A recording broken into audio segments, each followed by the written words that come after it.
My mother always wore this around her neck until one day it disappeared. I was wondering where it went.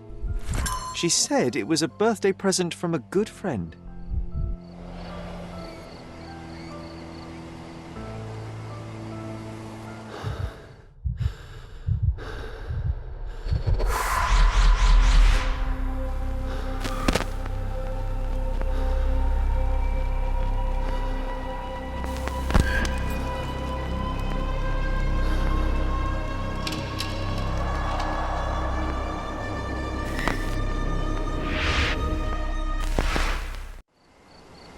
I just had another glimpse of a memory, John. It's fuzzy, but I'm sure it happened somewhere in the manor. Finally moving forward. Shall we go?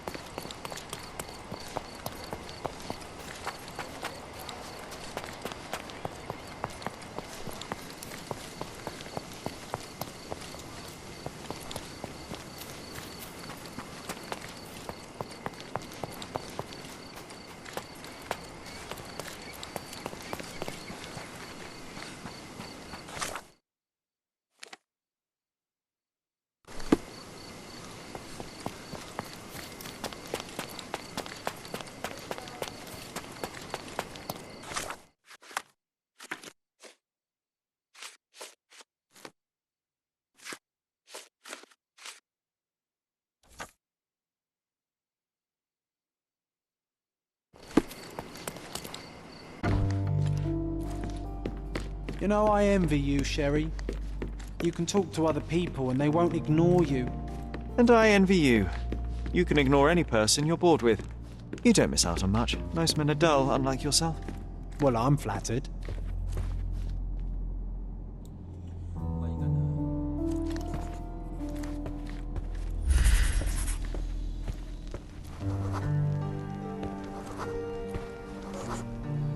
I had a surprise for my mother. You had a shovel with you, John. I was holding an ancient Greek vase, or rather, quite a big piece of it.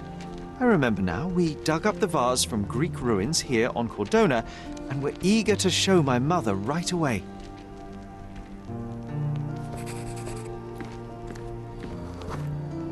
For some reason, the door was closed. We knocked. But nobody answered. We thought that she was busy. So we left the vase and ran downstairs.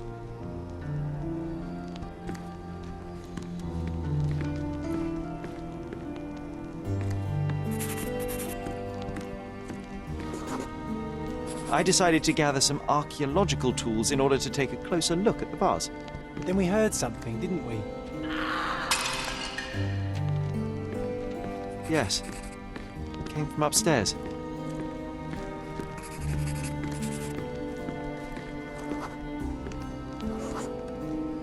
The vase was broken, shards scattered all over the floor. And your mother was standing at the door. Indeed, John. I doubt it was her. Let me concentrate.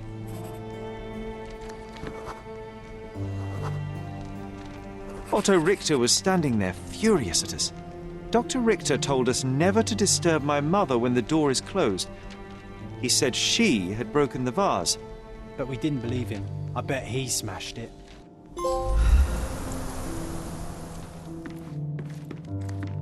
Her things are still here. Presumably Mycroft never felt the need to sort through it all. Or couldn't bring himself to. No. He would have put it behind him and moved on. My brother is not one for sentimentality.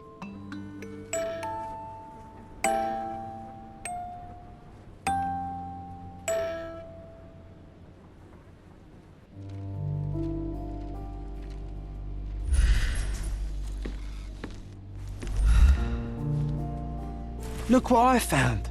The White King is under attack. Sherry, can you save him and checkmate the opponent in one move?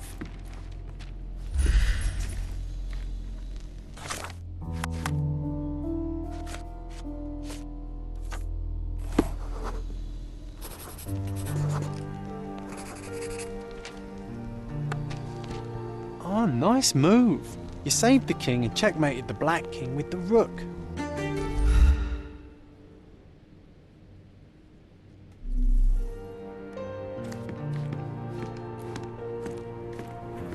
Oh, I would love to take a bath right now. Not this one. Surface corrosion suggests it was prone to extreme temperature fluctuations.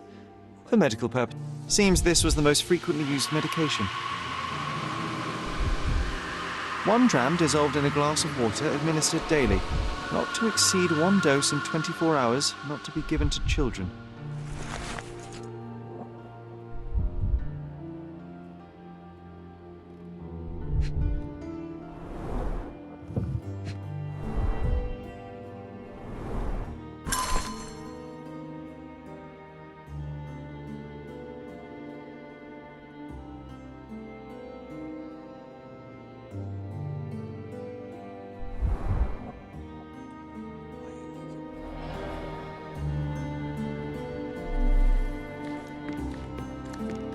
Straps on the bed.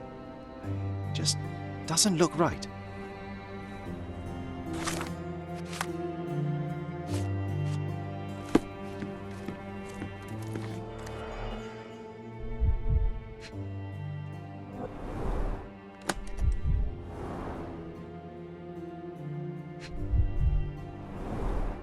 Do you think the doctor could have used these tools here? I hope not.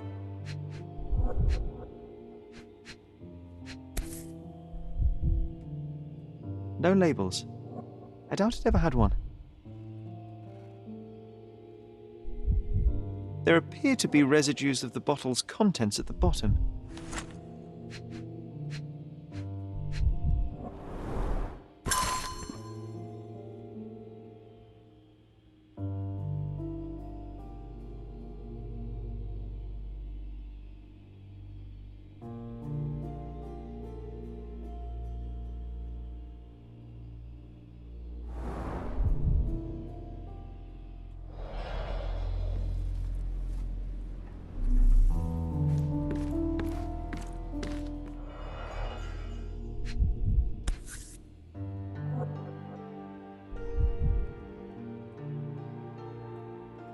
This picture was drawn by my mother.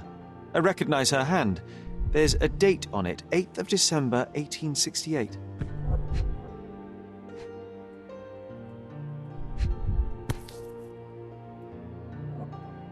This seems a bit odd. I can recognize my mother's style, but it's far too sloppy.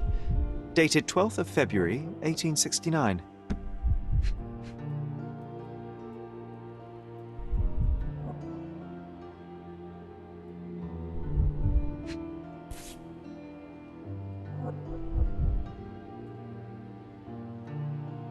It's difficult to tell what this is meant to represent. There's no date at all.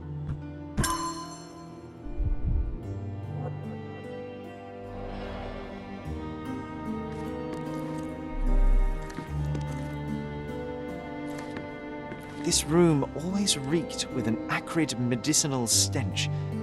And here is the reason. This room always reeked with an acrid medicinal stench. My mother loved flowers. They made her smile.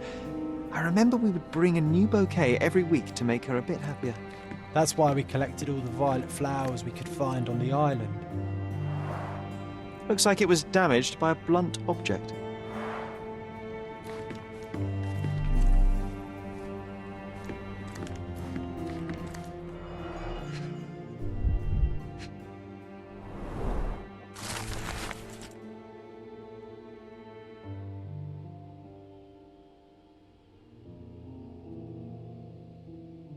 It's a strange feeling to read about my father's death in the newspaper. I can't recall anything except the deep feeling of loss.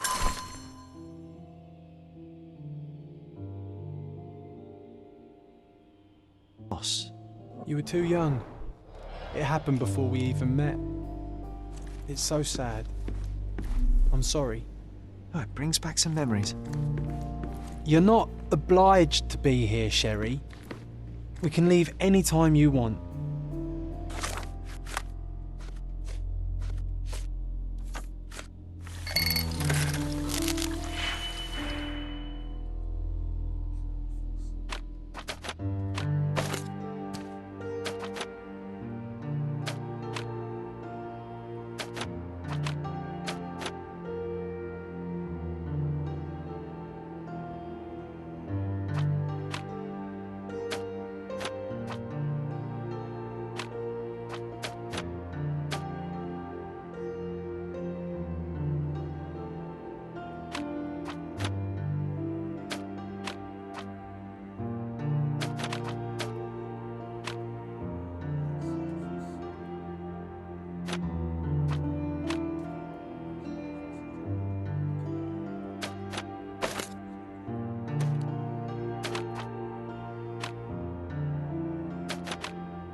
The broken plate shards were all over the floor.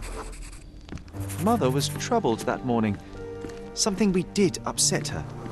Doctor, we had to put the tray with Mother's morning tea down, but why? It's starting to ring a bell. I think it happened in the morning.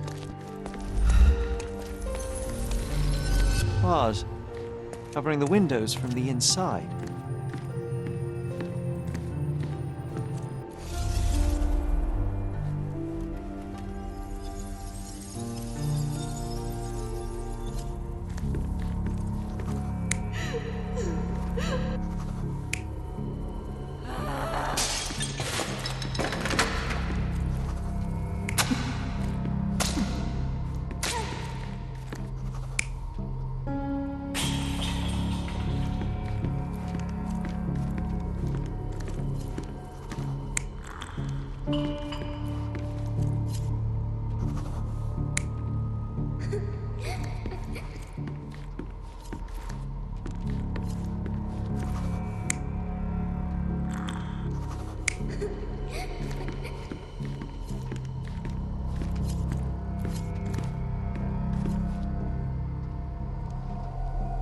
You're not even trying, Sherry. Concentrate.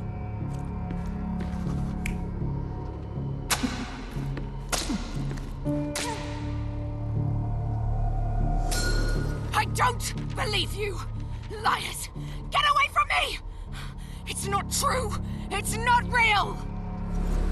What? Oh. Everything will be okay, Sherry. I promise.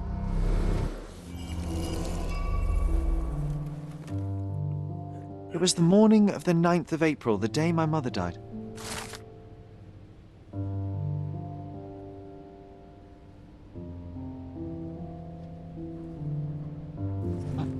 My mother, she was not just ill, but had. God have mercy. I'm sorry. That explains why you locked the memory away. There must be more, John. That was the morning of her death. I need to know what happened. Every time you... I just don't... Please, Sherry, leave it be. Just breathe, John. You know that I cannot leave the last stone unturned. We are so close.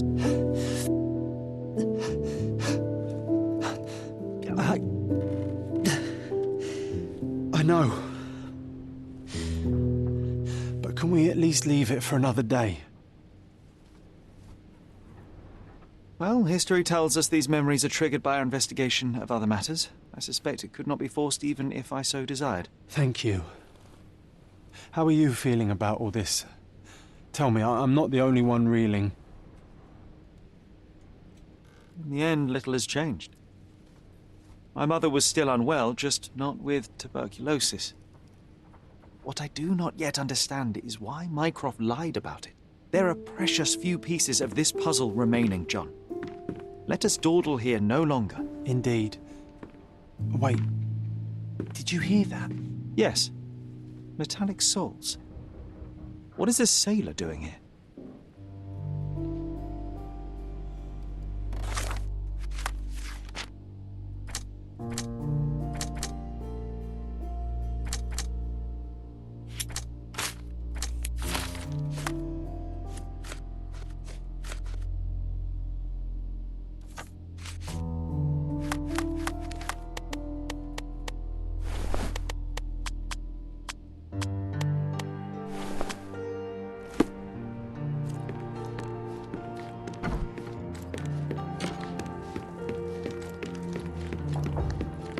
Sherlock Holmes, isn't it? I was looking for you. With whom do I have the pleasure of speaking? You can call me your new game. The rules are simple. I have something for you, but you alone must work out what that is. And that something is my prize, I suppose? You're a fast learner, sir.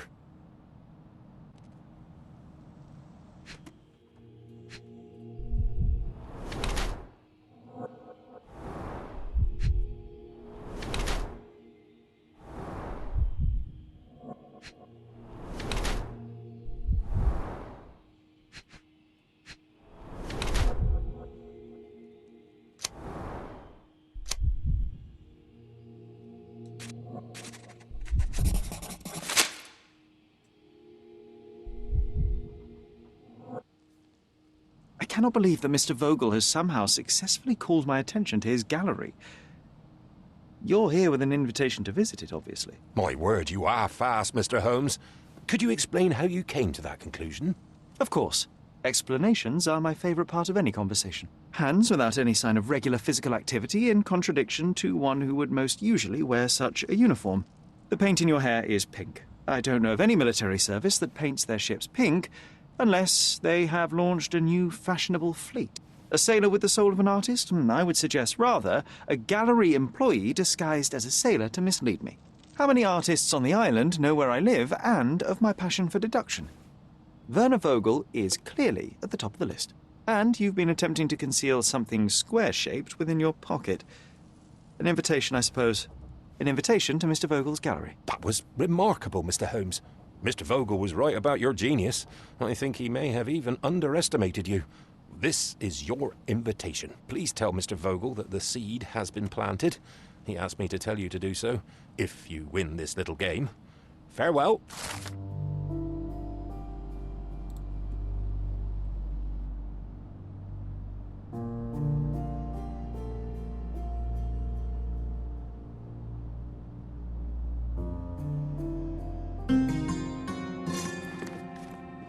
You won't believe it, but Werner's other idea was to put me in a dress.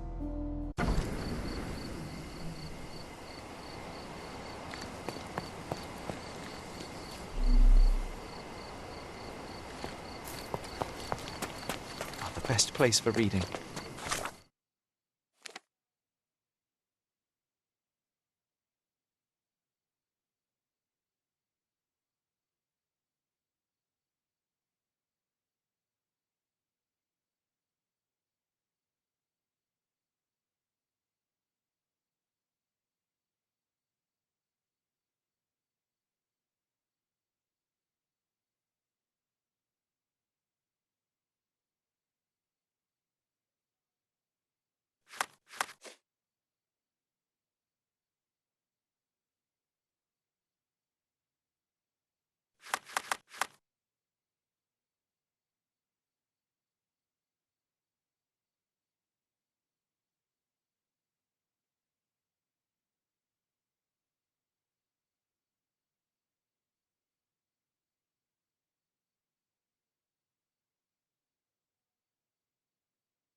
A fresh newspaper?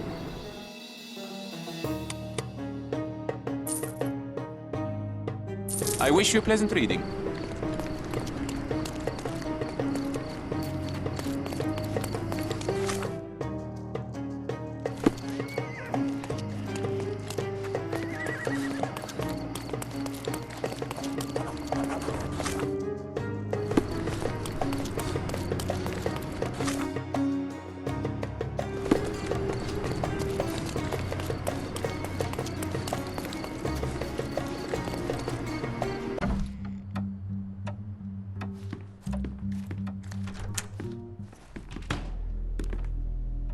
Mr. Holmes, you came. Oh, how kind. Though now, of course, I realize it is because of my game, not the works on display. It needn't be one or the other. Your man's disguise was easily debunked, Mr. Vogel, but I shall admit that you planted in me the seed of curiosity. Ah, terrific! I had no doubt you'd put the pieces together. Let us call it an opening gambit before the real game begins. So, this little game of yours, what's it about? An enigma to solve. A locked area in the basement with no windows found brutally vandalized. I have no clue how it was possible. What about this intrusion? What happened? Last night, I was about to leave the gallery when I heard a noise downstairs. I went to the basement, but I didn't see anything out of the ordinary. It was admittedly a rudimentary inspection. It is not uncommon to get rats down there, so seeing nothing of note, I left and locked up the building. When I returned this morning, alas, I discovered that part of the exhibition had been torched, and there was no sign of the intruder. The mystery being, of course, that all the doors to the gallery were locked exactly as I left them. And the door to the basement is the only entrance? Correct. Tell me you're not intrigued. And this locked area downstairs, what exactly was it? The under gallery. It's always shut, and I'm the only one with the key. Ah, so this is your private collection, not part of the gallery.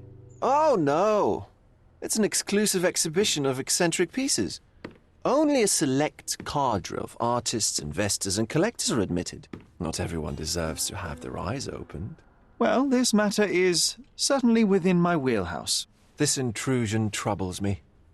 Please take a look around if you're willing. The under gallery is through the door at the end. I will see what I see.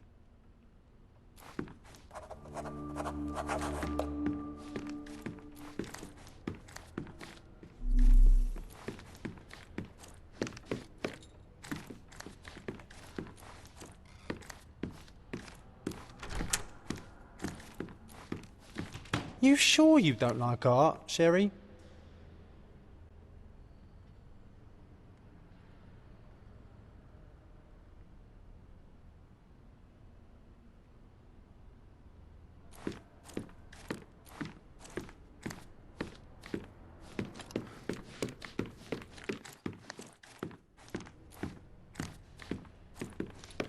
Back home, we've got a taxidermist. He's gonna have a heart attack when he sees what I bring him.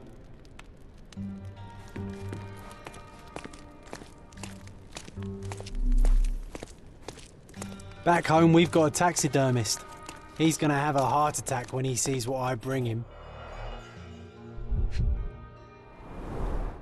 Sherry, how about some company in that dreary chamber of yours? Leave my loneliness unbroken, John.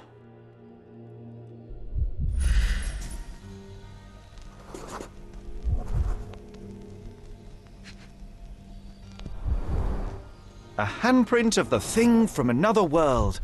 Plus it looks fresh, and its coal origin ruins the effect of the extra mundane.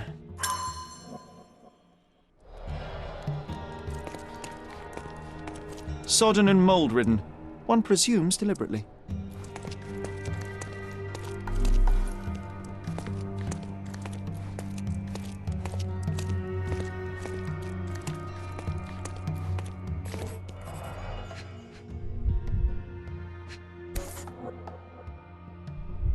Coal fingerprints. I think we're looking for a man with a coal moustache. Coal fingerprints. I think we're looking for a man with a coal moustache.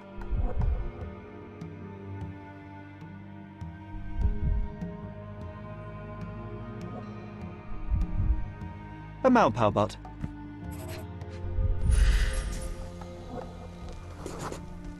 Ugh, sheer vandalism. Only an ignorant person could do such a thing.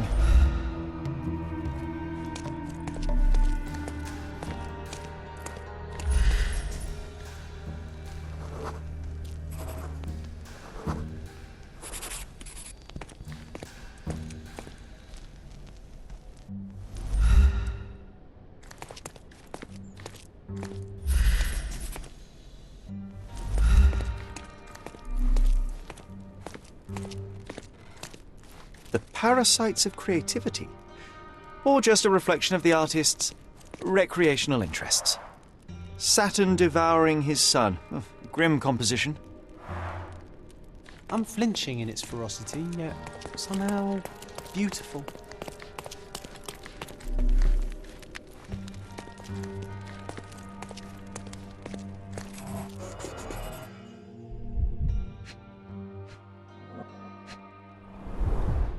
Old, and hasn't been used for a long time.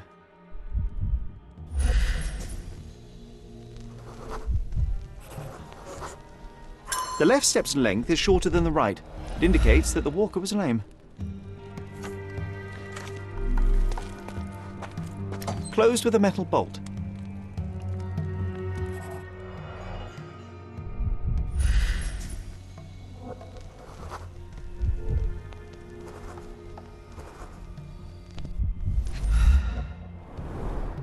Footprints.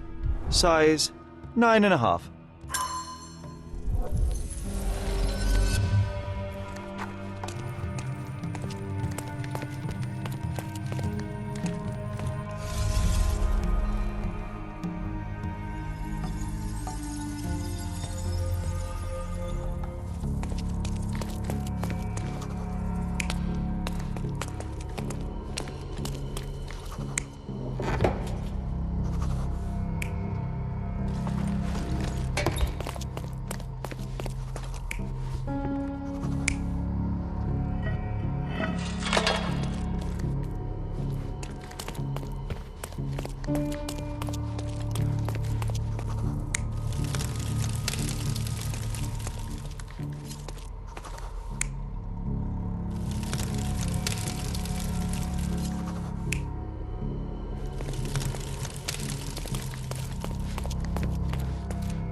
The intruder entered the basement through the coal chute.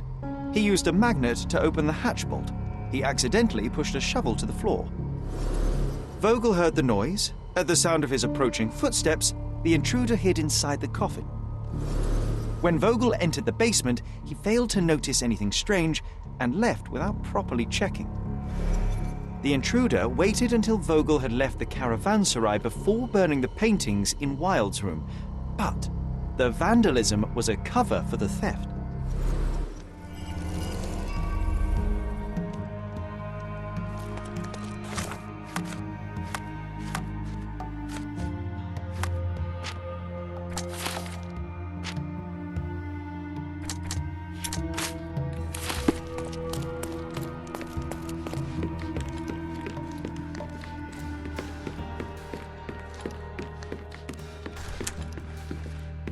The pieces are not what I expected. What do you think my collection is about?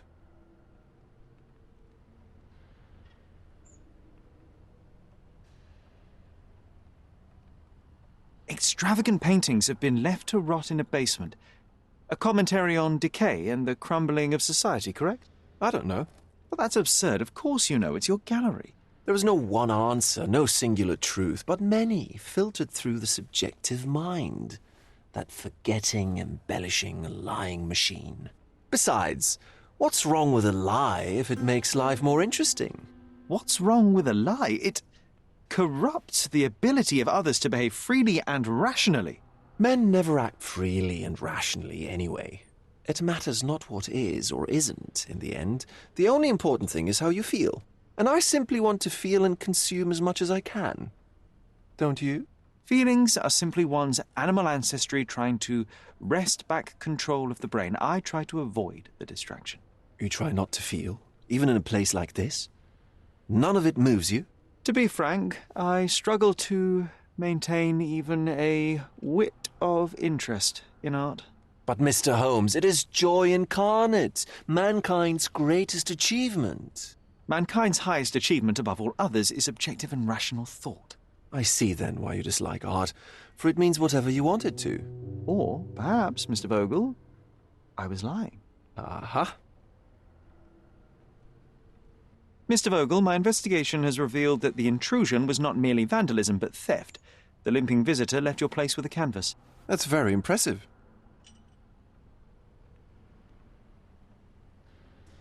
This thief was familiar with the gallery and he was sporting a limp. Do any of your clients or artists come to mind? My, your attention to detail is remarkable, Mr. Holmes. I should introduce you to Bosch's works. Alas, I'm afraid I cannot suggest a culprit.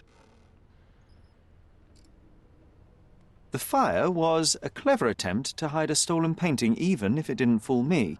I found the remnants of an empty frame in the pile of ashes. The canvas had been removed. Do you know which paintings in the Wild Room may have interested a thief? Were any particularly expensive? Those pieces belong to a well-known artist named Boniface Mercurio. They're controversial, but not of a notably high value. The intruder entered the basement through the coal chute. He used a magnet to open the latch and dislodged the shovel while doing so. That's the noise you heard yesterday. When you went downstairs to investigate, he hid in the coffin. It seems I should have checked the space more thoroughly. There's something more, is there not? I can see it in your eyes. Indeed. There is another intriguing angle. I recently received an anonymous offer for one of Mercurio's works. The sum was more than fair, and indeed could have saved Mercurio from his artistic poverty. But he declined it. Was it a performative whim? Some artists lionize pain and hardship as if their work would be worse after a meal and a hot bath. I cannot tell. But not only did he refuse the deal, he insisted on displaying the painting in the public space. I was hoping to change his mind, but artists are a special breed of stubborn. What was depicted in the piece? A bound woman, wrapped in robes, being penetrated by a red devil that stared at us, the viewer. The beast had numerous tails growing from his back, and a large crowd gathered around the pair, silently watching the orgiastic scene. Okay, well, given the nature of the other works on display, it's hard to see why that one stood out. What could possibly be its value? The evaluation of art is very subjective, Mr. Holmes. After all, art is everything. A poem, a bruise, the beads of sweat on your beloved skin. Even a masterfully solved crime. I'm not sure I see the connection. Regardless, the painting was one of a series called The Sabbath Night in Cordona. The works depict sex, violence, and other controversial acts that life, for better or worse, contains. Ah, I see. I'm not sure that you do, but that can wait for another time. So where can I find Boniface Mercurio? I know he lives somewhere in Old City, but couldn't be more specific. He's a prominent figure, so finding him shouldn't be a problem. Well, I believe I have enough to begin. Thank you, Mr. Vogel. Your gallery certainly has unexpected depths. I'm delighted to have been able to please a friend. In return, I expect you to come back with good news. Or at least with a good story.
contest for the guests of Cordona.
Mr. Holmes, I have something for you. Do you know anything about this? I'm so sorry. I can't help you, sir. Mr. Holmes, I see what you're up to. Mysterious stranger pursues betrothed woman. But please, let us keep things professional. I have in my possession an envelope containing details of a special assignment for you. Tell me, are you interested? I believe I am, but to be very clear, Miss Sertle, my interest extends to the message and not the messenger. So he claims he's not a gal sneaker, seducing women everywhere he goes. Perhaps the truth is even more scandalous? Please spare me the speculation and return to the matter at hand. A gang of smugglers, the Eels, have Cordona in their clammy grip. The British Empire can abide it no longer. Mycroft insists they be disbanded.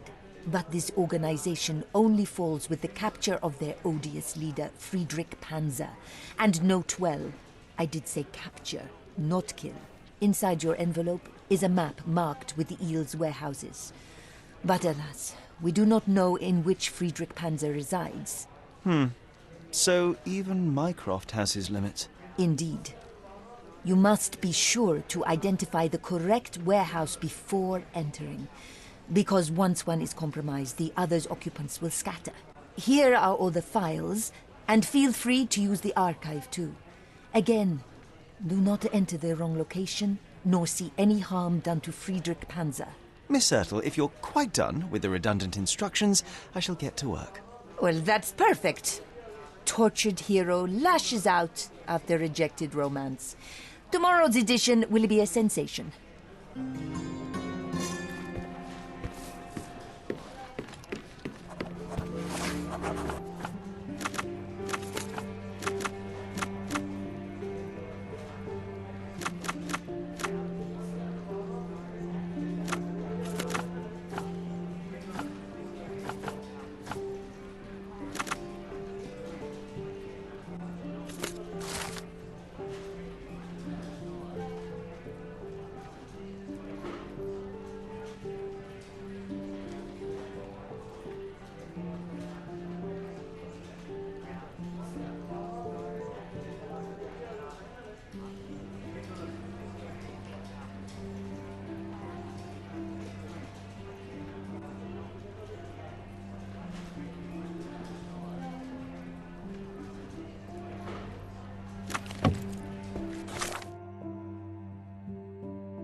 Not bad.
Excuse me, young man. Where do you think you're going?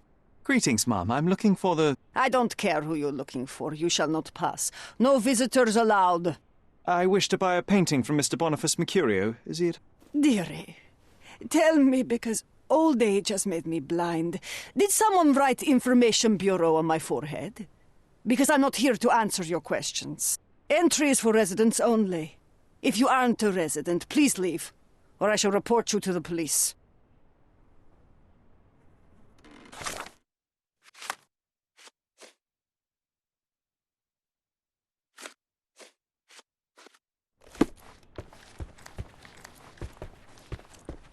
No visitors allowed.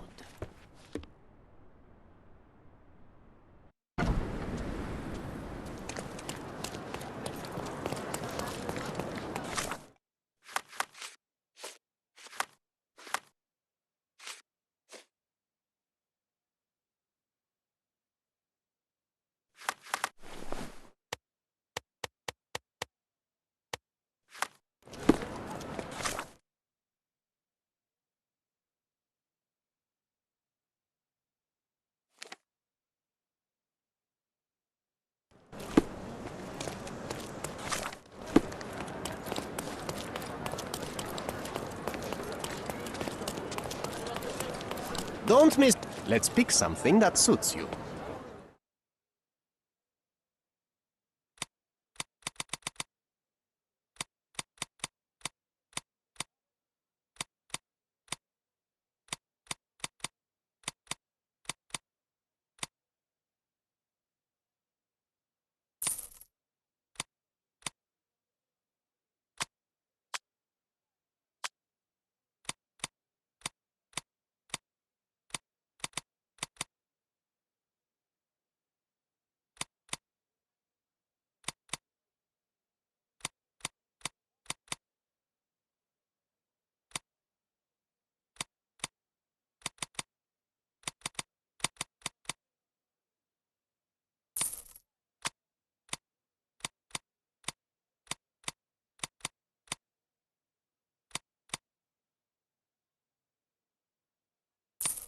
A good choice. A good choice indeed.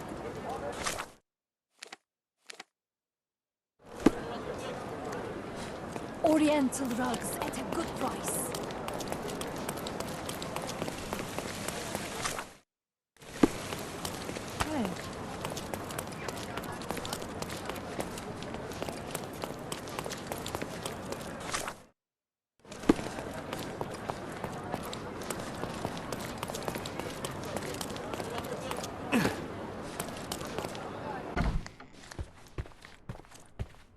No visitors allowed.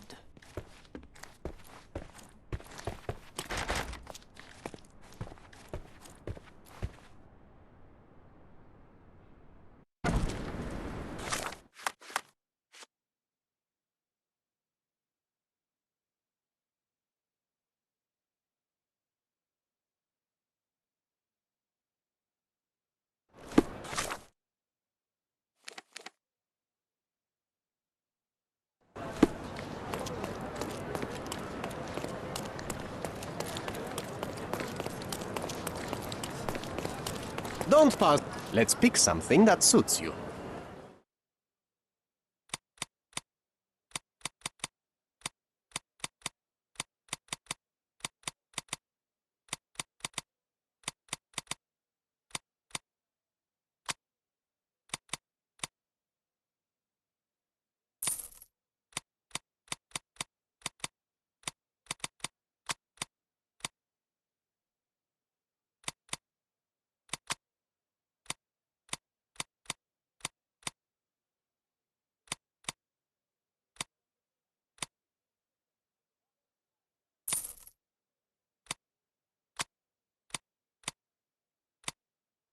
A good choice.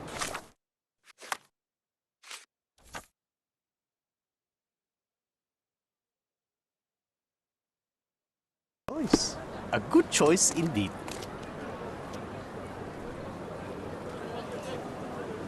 Don't pass. Let's pick something that suits you.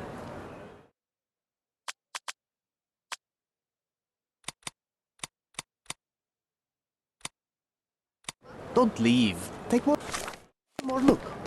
Oriental rugs at a good price.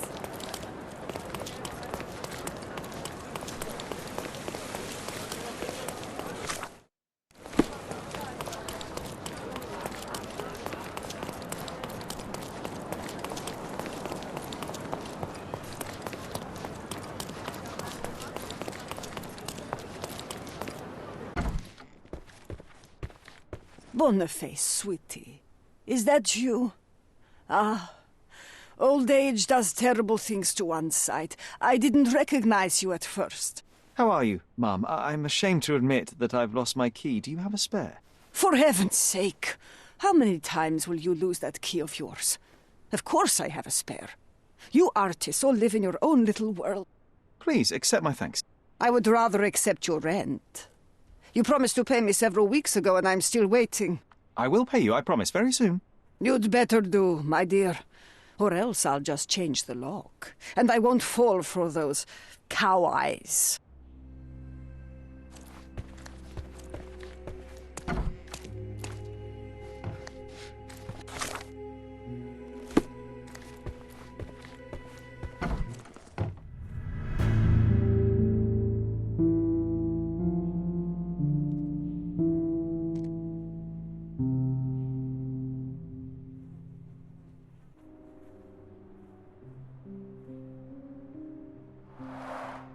The blood has dried. I've heard of this style of painting. It is called Expressionism. Aunt May whiskey, brandy bucks. Quite a collection he had here. The chest has been searched.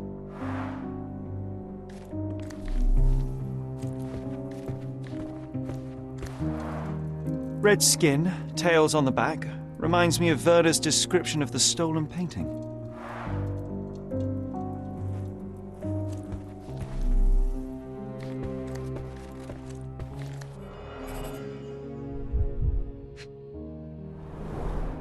I wonder where he got that fancy camera.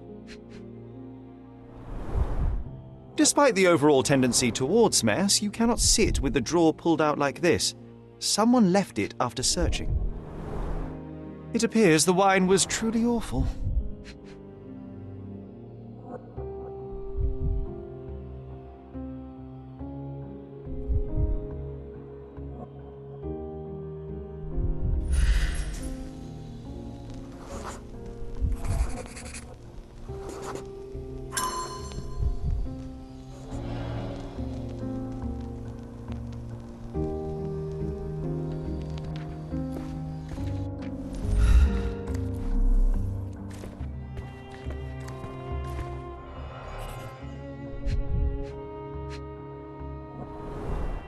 The wound is precise. It was inflicted by a razor or a knife.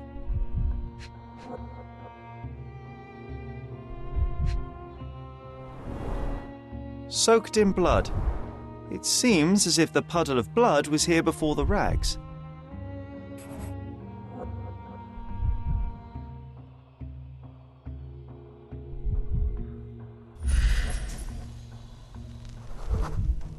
Judging by post-mortem rigidity, the body lay here for 1 or 2 days.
A normal kitchen knife.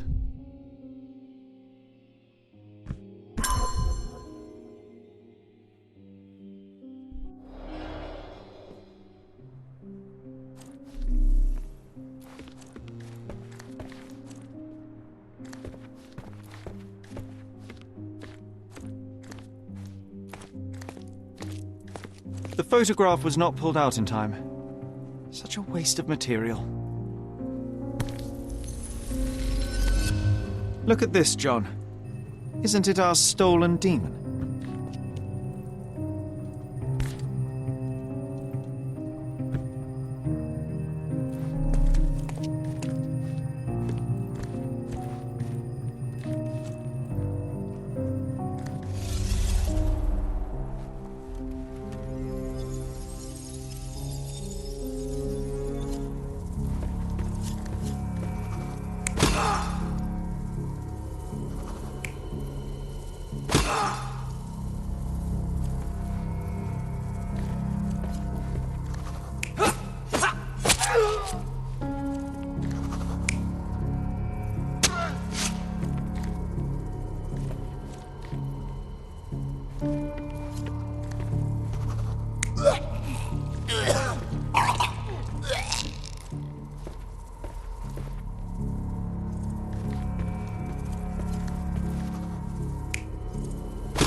You're not even trying, Sherry.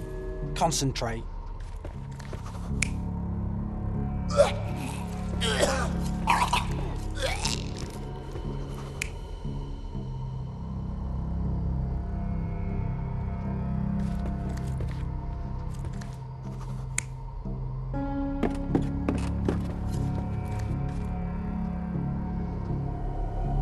Mercurio was developing photographs when the intruder snuck in. Mercurio heard him coming. While the thief was searching the chest, the painter ran towards him with a bottle in his hand. He smashed it across the thief's head. The intruder had no choice but to defend himself, and the weapon of opportunity happened to be a kitchen knife. Mercurio stepped aside to grab the painting, but the wine-blinded thief attacked Mercurio's throat. When the thief came to his senses, he saw Mercurio bleeding on the floor. He grabbed the rags and tried to bandage him, but it was too late. Why did Mercurio attempt to snatch the painting in the middle of a fight? To strike the intruder? Not with his painting, it was too important to him.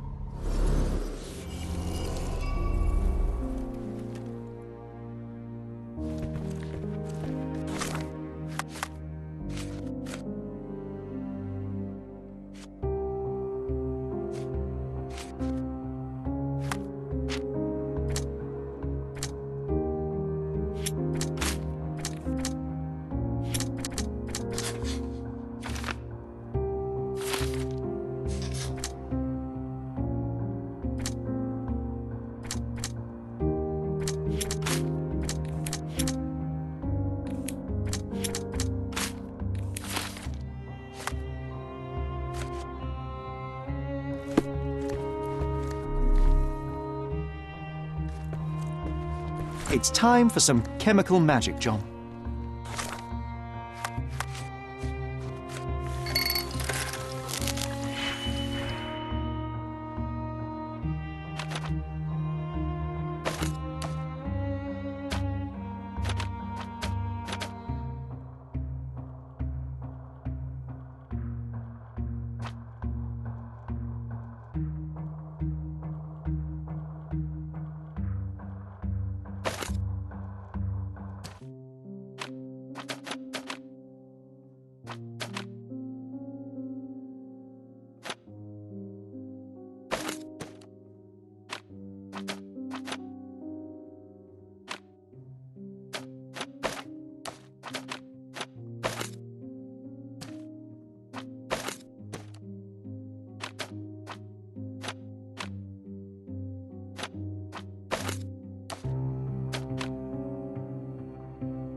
That doesn't look like the painting we need, Sherry.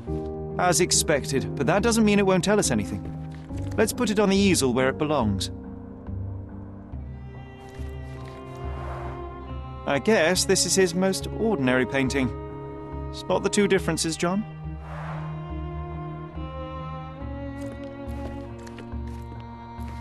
If the intruder didn't take it, the skull should be somewhere here.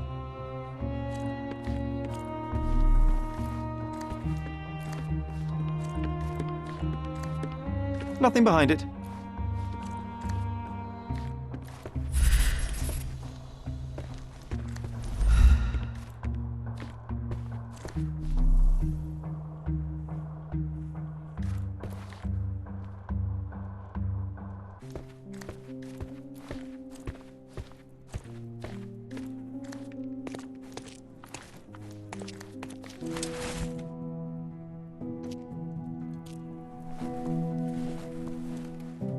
Monster was actually a man. Poor girl. John, you ought to be thrilled. We are now hunting the devil himself. What were you saying, Sherry? I was too busy sketching the scene, you know, crimes and such like, daily routine. Did you find something? A photograph. It depicts a man in a red suit with tails sprouting from his back and multiple people in masks watching the scene. It all adds up. But the act of love, it wasn't given willingly, John. It was a violation. And the girl, she was with child. Give that to me now. Did you recognize someone? No.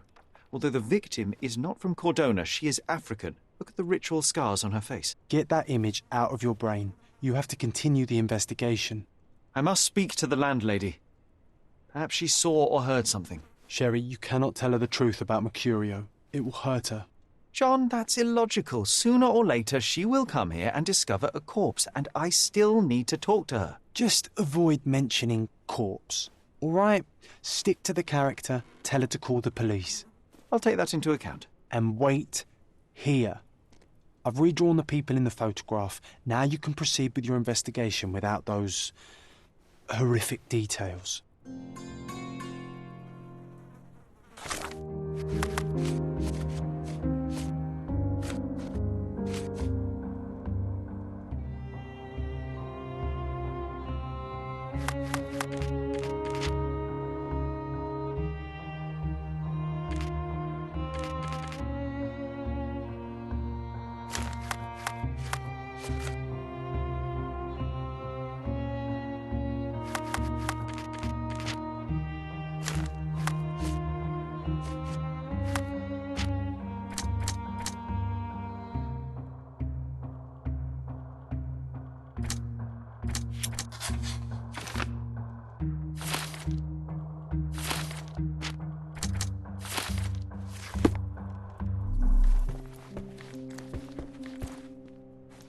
You always take me to the best of places, Sherry.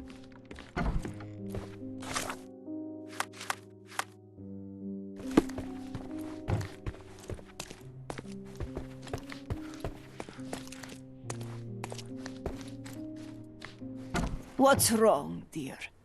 You look like you've seen a ghost.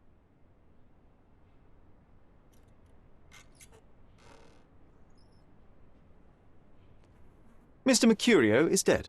Oh. Is this some kind of joke, Boniface? What do you mean you're dead? I mean that Boniface won't ever pay his rent again. Oh, my dear. If you need to delay your payment for another week, that is all right. There is no need for these games. But this is the last time you hear me. It's not about payment, Mum. If you open Mercurio's flat, you can see the dead body for yourself. Dearie, you will not trick me into entering your flat again, do you hear? I am not Mercurio. I am investigating the theft of one of his paintings, and I chose to deceive you by disguising myself as Mercurio to get inside his flat. Very well, I'll play along. You're not Mercurio. Mercurio has died. Metaphorically, or not. What else do you want? Mom, you're very difficult. All right, let's return to the point. Can you tell me if anyone else has recently entered the flat? Oh, you're talking about that limping man. I'm sorry I let him in. I was scared. And I thought maybe he would motivate you to find money so that you would pay your rent. No offense, dear. Can you describe him? Oh, so you weren't at home.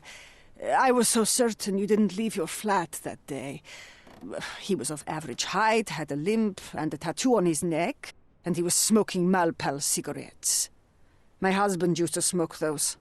They have a horrible smell I can recognize from a mile away. Can I ask a favor? Of course, dearie. Please call the police and ask them to enter the flat, and don't look inside until they come up. What? What trouble have you stepped in this time? It really doesn't matter. Thank you, Mum.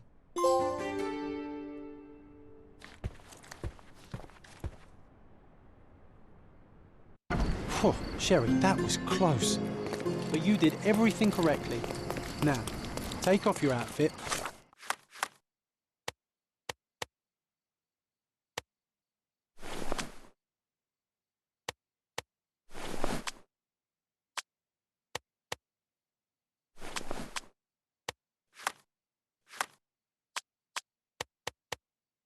I can't let you walk around in a dead man's clothes.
Is this familiar to you? Go back to your fancy house.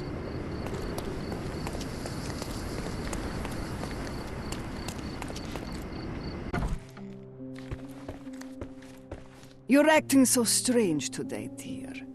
I hope someday you'll let me inside that head of yours.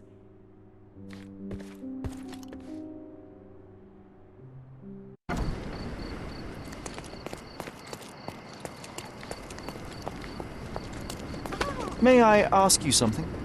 No, sir. I won't talk to you.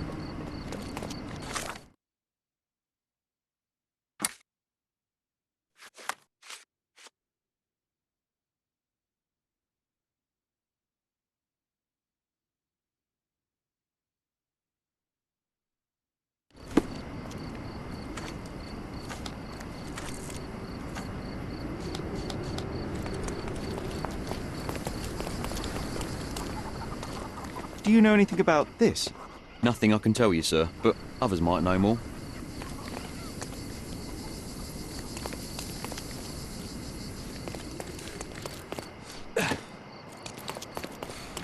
Poor chap.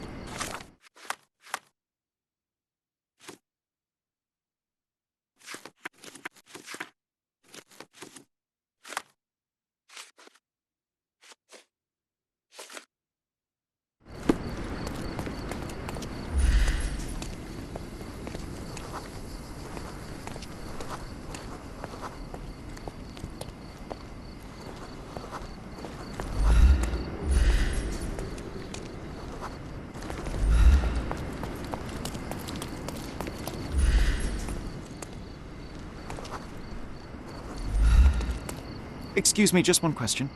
I would help you if I knew, sir.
May I ask you something?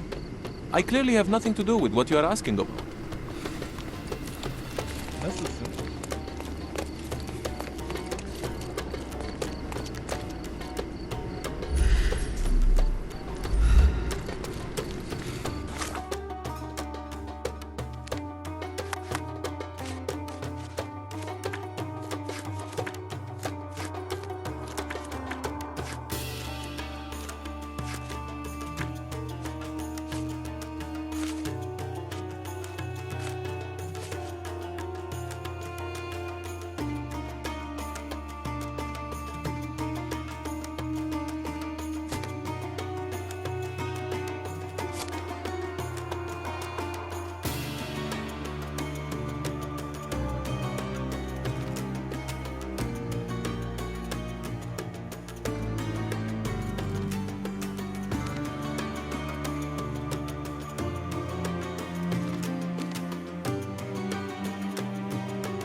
I think I'll leave the exhibition in its current state for a while.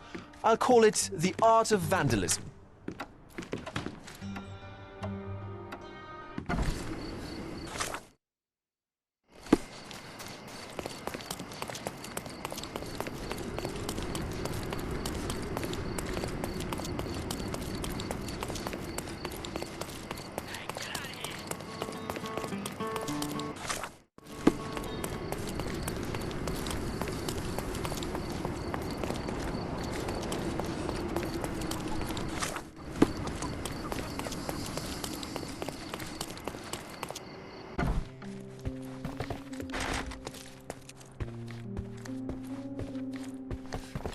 You're acting so strange today, dear. I hope someday you'll let me inside that head of...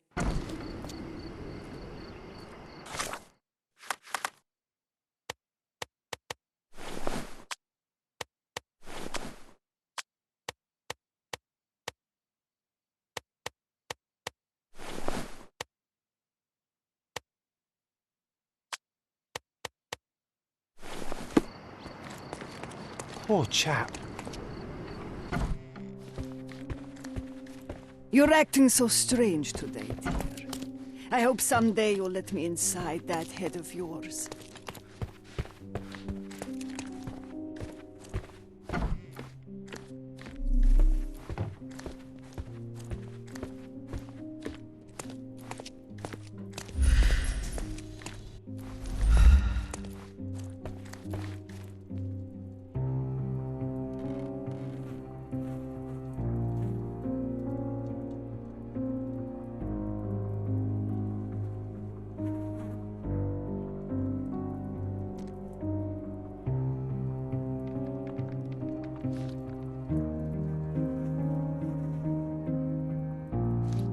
Public space. I was hoping to change his mind, but artists are a Bitches, they are full up, so come now. So come now.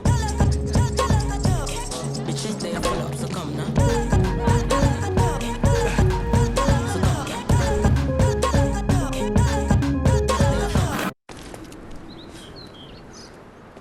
Anyone could get in or out of the camp by water without... Christ, Sherlock. I think... Someone... No. Although the victor...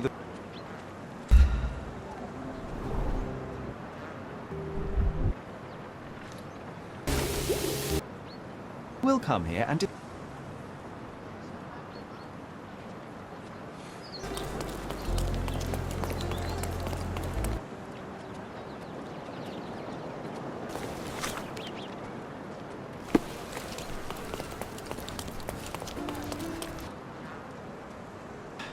Very difficult. Well, let's return to the point. Can you tell me if anyone else has recently entered the flat? Oh, you're talking about that limping man. I'm sorry I let him in. I was scared. And I thought maybe he would motivate you to find money so that you would pay your rent. No offense, dear. Can you describe him? Oh, so you weren't at home. I was so certain you didn't leave your flat that day. He was of average height, had a limp, and a tattoo on his... Me?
Does this poster truly claim that Cordona has a ghost?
Excuse me, just one question.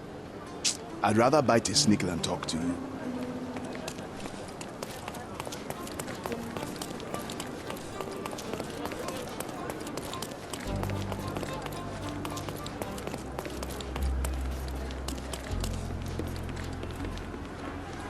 Beasts!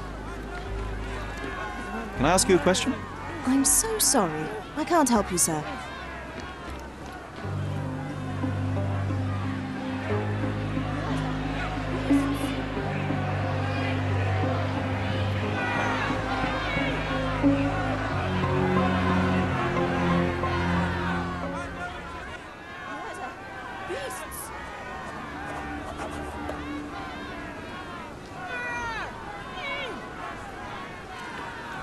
Murderers! They're completely livid. First they come to our land, then they murder our people. Drop them all into the sea! Can you satisfy my curiosity? Nothing I can tell you, sir, but others might know more.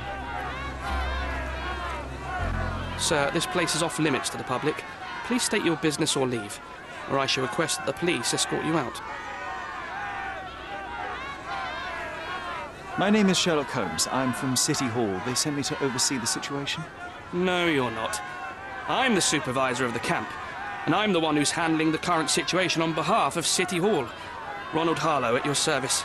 Now, sir, tell me who you really are, or you'll have to explain yourself to the police. I have full authority to request they detain you. Very well, Mr. Harlow. I am a private investigator. I'm looking for a witness on my case. Sherlock Holmes is my real name. A private investigator? Really? Even so, you're not authorized. I can't let you in, so please, step back.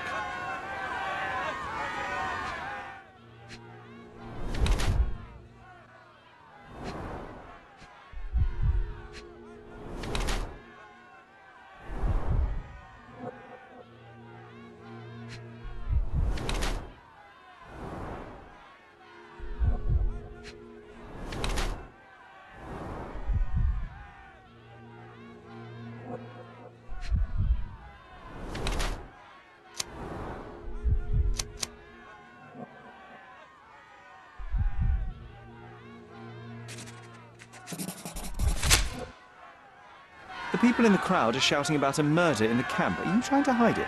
It's mere assumption. I assure you that the situation is under the police's control. If it was under control, if there was no dead body, you wouldn't be as nervous as you are. You would be sitting in your cozy dark corner of a City Hall room doing nothing as usual.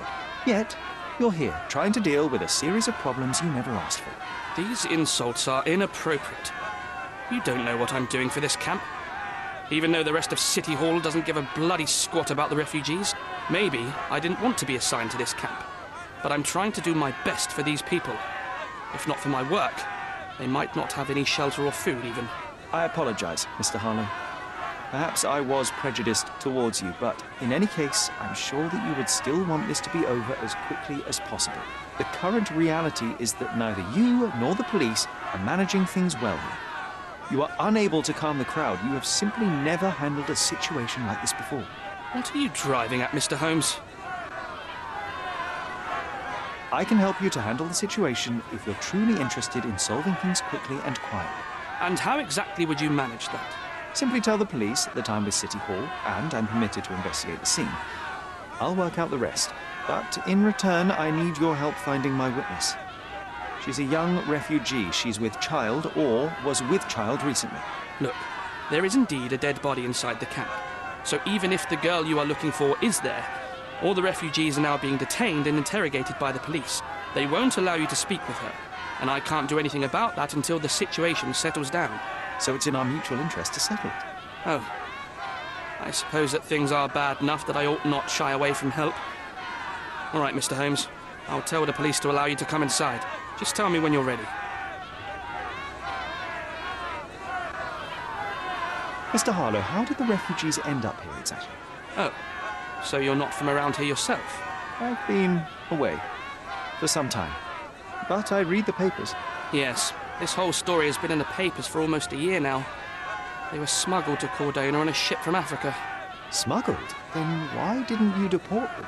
The smugglers managed to sneak them to shore and hide them inside an abandoned warehouse. When the police raided the warehouse and found the refugees there, the ship was already gone. We aren't even certain as to which ship it was. We have busy shipping routes with other colonies these days, you see.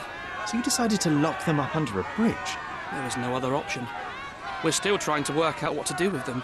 I only hope we'll find a humane solution, and not put them on a raft and float them out to sea. Mr. Harlow, what exactly do you do here? What are your responsibilities? What I do, and what I am responsible for, are two different realities, Mr. Holmes. On paper, I am in charge of the camp territory, security, provision, and the refugees in general. What I actually do most of the time is knock on every City Hall door trying to obtain some funding, or at least rations for the camp. Are the police here on City Hall's behalf too? They are, minus those who came here after the body was found. The governor won't let the refugees disperse into the islands, so there's a significant police presence guarding the camp. Naturally, they answer directly to the police. I have some influence here, but I'm not their direct authority. I'm ready to take a look at the scene. All right. Go inside the camp and find Inspector Tewkesbury. He's the officer investigating the scene. Tell him I sent you. Say you're an independent expert from City Hall.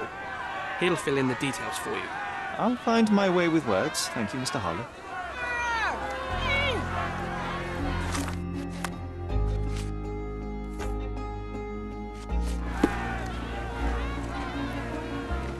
So they keep these refugees under a bridge like proverbial trolls. No wonder the people outside are so disturbed. Who the hell are you? How did you get in here? Mr. Ronald Harlow let me in, sir. I'm Sherlock Holmes, a surveyor of refugee affairs with City Hall. You're Inspector Tewkesbury, I presume? A surveyor? What does that even mean? In short, I've been sent to conduct an extensive report on the incident for the Colonial Office, and to assess all the damage inflicted on state property. Got it. Another paperworm sent to count money and get food for archive mold. Go on, look around, but don't make yourself too at home. As if I didn't have enough problems before you appeared. Could you first tell me what happened here? What happened? People from the bridge above the camp heard a woman screaming and saw a mass of refugees attacking a man. Clearly not a refugee. When the camp guards came by, the man was floating in the sewage canal with a knife in his chest. Bam. A murder. Big news for Cordona. I'm sure. Thank you, Inspector. And none of the refugees were harmed? One fellow was cut. He's lying over there near their kitchen. He's in a bad way. You mentioned a woman screaming who attracted the bypassers on the bridge. Was she harmed? No, she's all right, but perhaps the whole debacle started because of her. She started wailing and the refugees stood up for the girl. And where is this young woman now? Back there in the shacks, same as the rest of the refugees. She's been questioned by my men, but she's just some refugee girl. Can't understand much English. Do you have any suspects yet? You're joking, right? I've got a whole camp full of suspects. And if you ask me, this bloke had it coming. Better bury him and forget about the whole thing. And now there's a crowd gathered at the camp, and my superiors say we must thoroughly interrogate the refugees. At least those who can understand any English. Do you believe that your superiors wish to get rid of the refugees? I think that both our superiors would rather keep the story quiet. Since that's an unaffordable luxury now, they're looking how to protect their public image. That's why I have to waste my time waiting for my people to turn every stone and befriend every refugee. Did you learn anything about the dead man? The fellow looks like a thug. I've had dozens like him fished out of the sea over the past 20 years. Ever since these refugees arrived, there have been people on Cordona with bad blood in them. My best bet is that this thug had something against them too. And no clue as to his identity? He had some items on his body, but nothing to indicate who he was or where he was from. I think I should catalogue his possessions in my records. Go on. They're on the table near the body. Here we go again. Number of hours on Cordona before stumbling upon another dead body. 0. Can I ask you a question? A solid question, sir, but I don't have the answer.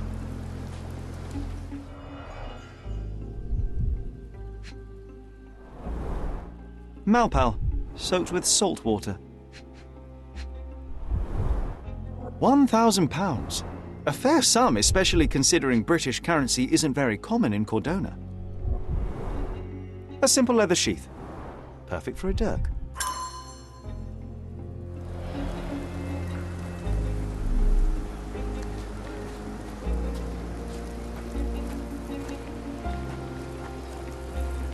These events have fractured into so many pieces. But I know you can collect them all, Sherlock.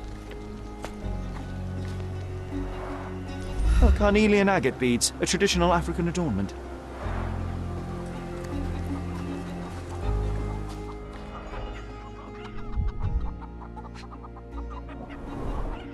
The blood sprayed off the blade after the strike.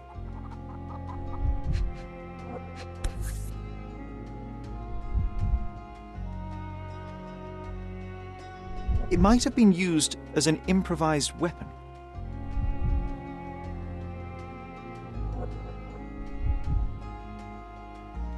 No hint of blood or impact.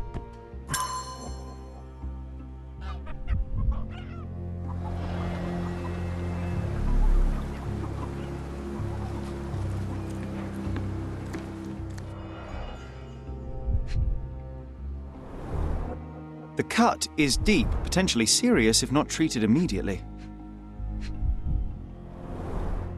He is in shock, feverish and dehydrated. Sherry, you know first aid. Surely you have a duty to help this man. You can't leave him to certain death.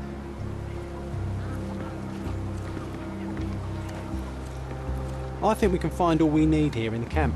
Let's have a good look around.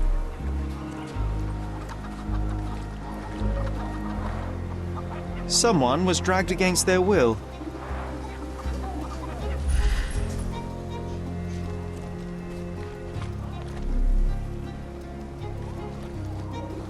The refugees have been detained and will not leave until all the circumstances are clarified. Back off.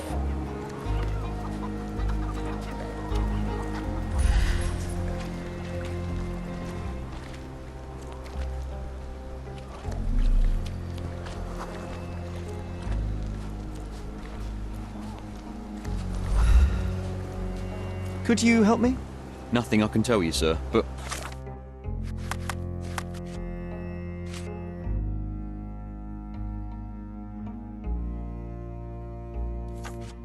Others might know more.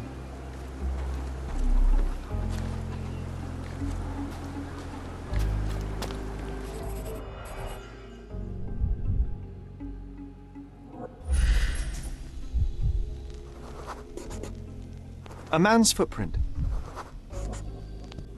Police boots. Always happy to trample. A heavy boot with a worn-out sole.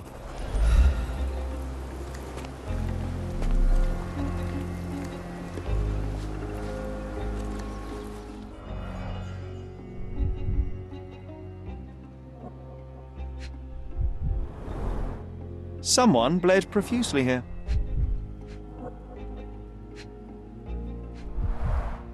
A fresh crack, as if the crate was hit recently.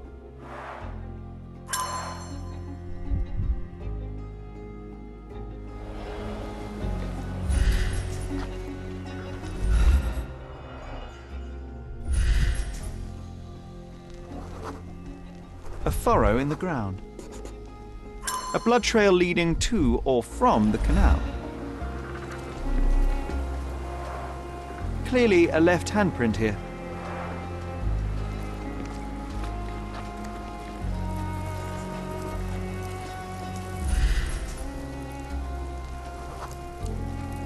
I'll use it to create a solution.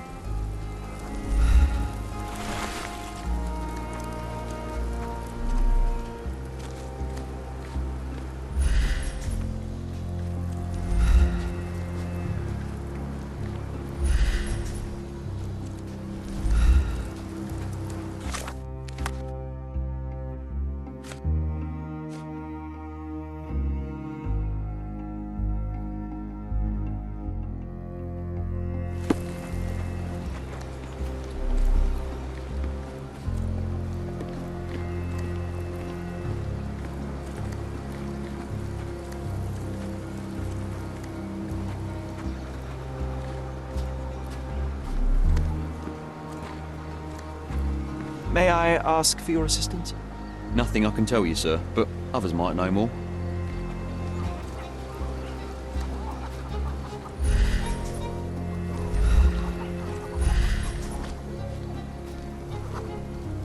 That will kill, not save him.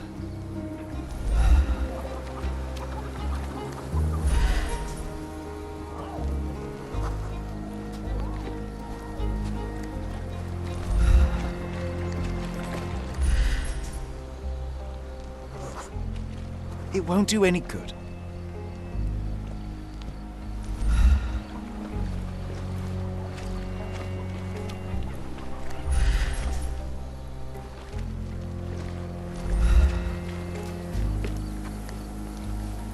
I think we can find all we need here in the camp. Let's have a good look around.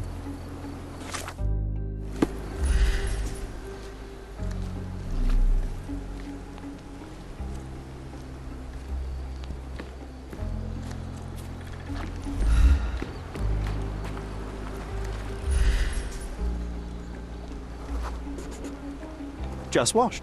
Better than nothing to bandage the wound.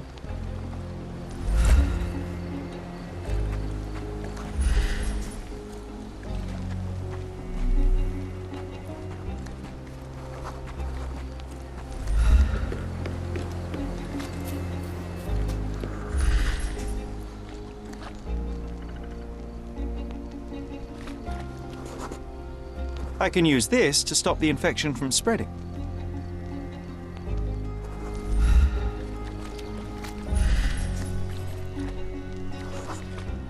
Nausea and stomach pain is not what he needs now.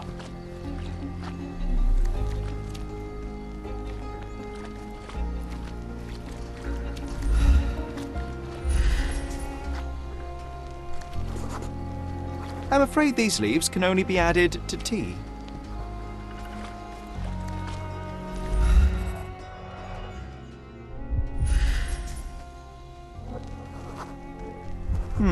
Coal dust under the nails. I don't see much coal around here. A steel dirk. Sharp. A common accessory among sailors and soldiers. I'd say the blade penetrated upward, however the wound is too messy to be certain. An interesting tattoo. Does it mean something?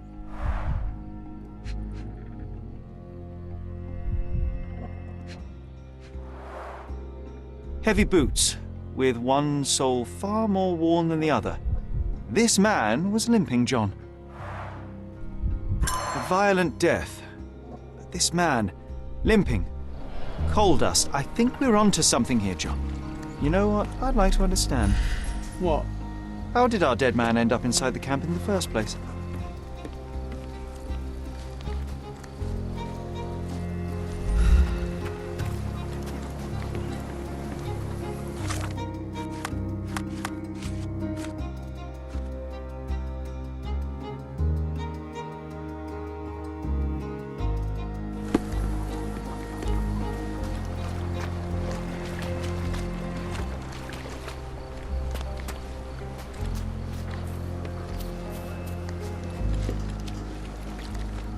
I've collated all the ingredients, now to prepare the first aid solution.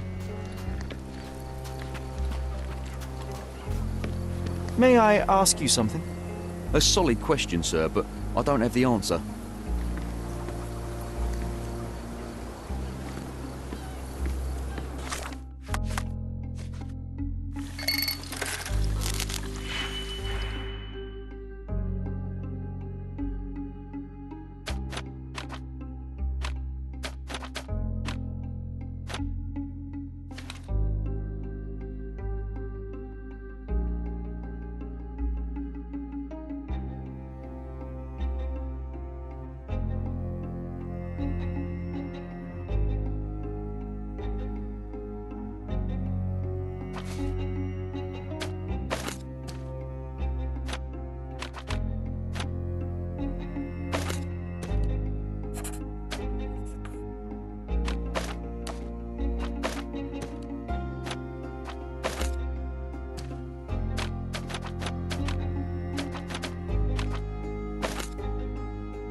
Thank you. This should make you feel better, my friend. Now, remain lying down and drink as much water as you can. Well done, Sherry. At least he won't die from the infection.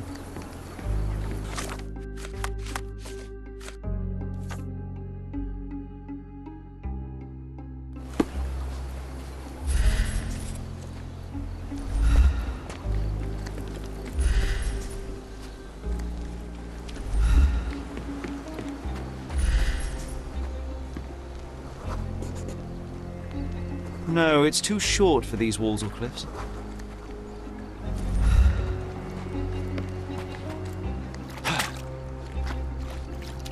If they find out about the passage, everything will go to hell. Sealed shut. I doubt our Sherry, man just could get look through at these this. grates. Living quarters in a sewer. What kind of a genius bureaucrat came up with this idea?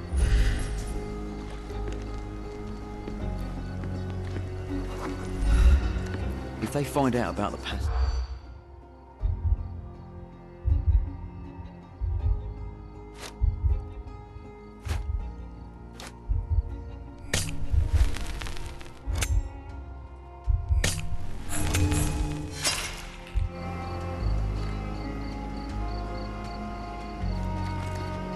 If they find out about the passage, everything...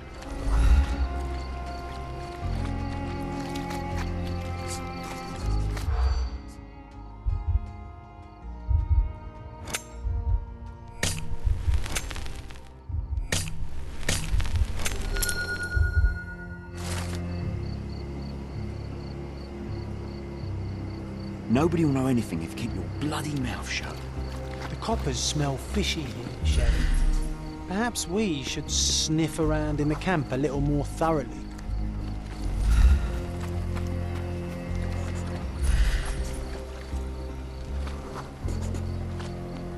It's unlikely anyone could get in or out of the camp by water without alerting the police guards.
Clearly a left handprint here.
We have seen some dark places in Cordona, but this...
You still here?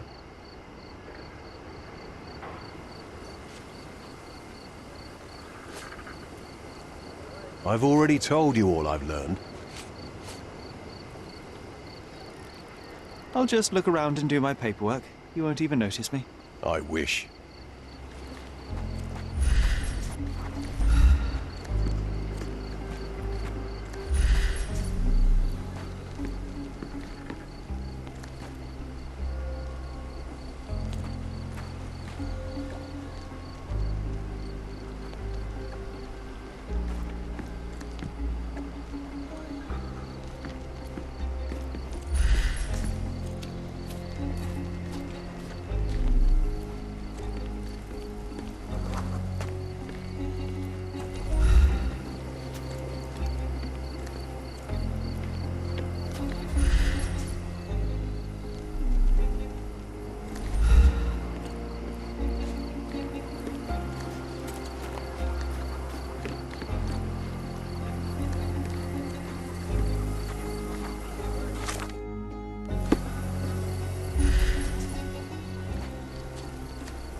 Did you hear?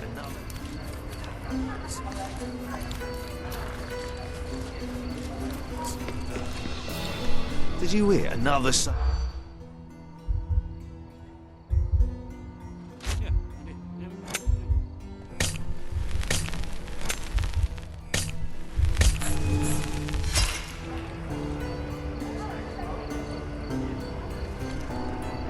Did you hear another sailor strike?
You still here?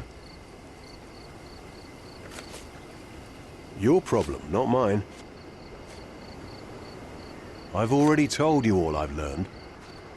I've already told you all I've learned. I'll just look around and do my paperwork. You won't even notice me. I wish.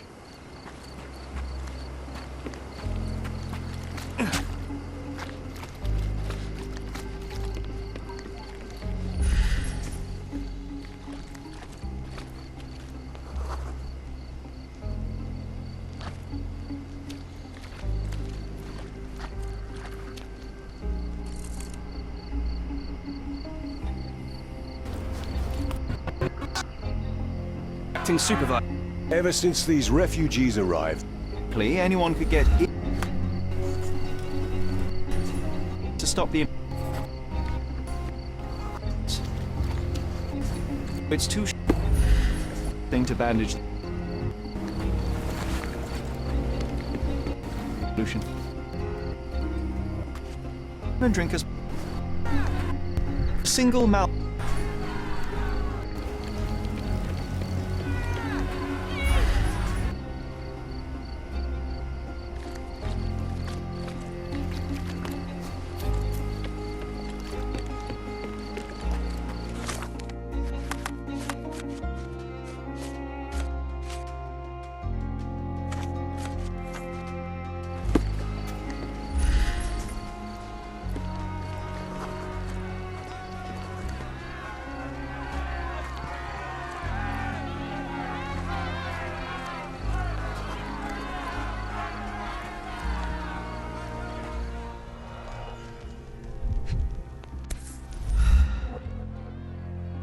A single Malpal butt.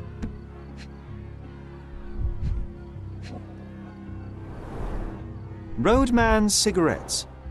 A brand highly regarded by law enforcement officers. So there wasn't any sophisticated infiltration plan. The good old police just let the man into the camp. Now we have everything we need to get the full picture of what happened at the camp.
You're not even trying, Sherry. Concentrate.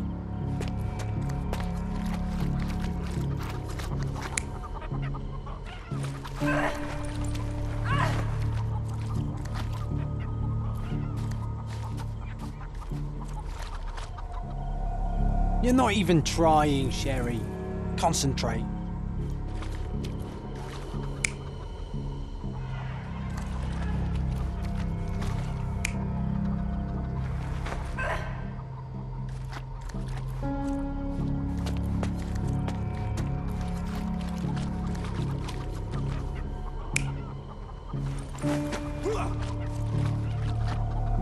You're not even trying, Sherry.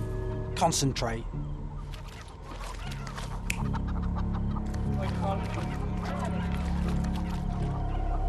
You're not even trying, Sherry. Concentrate.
You're not even trying, Sherry.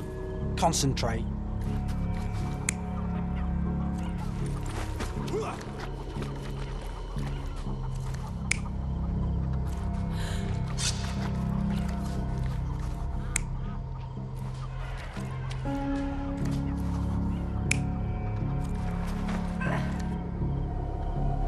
You're not even trying, Sherry.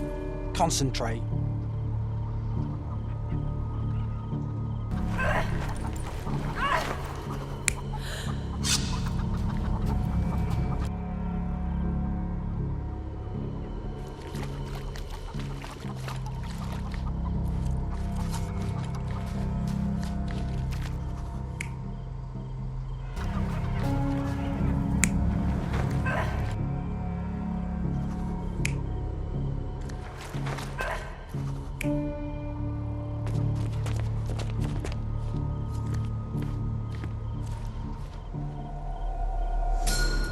So, we have a thug who came to take a refugee woman with him. She resisted, but he dragged her by force. One of the refugees stood in his way, armed with a stick, yet he could do nothing against a cutthroat with a blade. The man didn't anticipate that the other refugees would intervene and stand against him. In the confusion, the woman managed to break free. The thug took fright and fled. He was stopped by the falling crates. He stumbled and fell, piercing his chest with his own blade. However, the wound didn't cause instant death.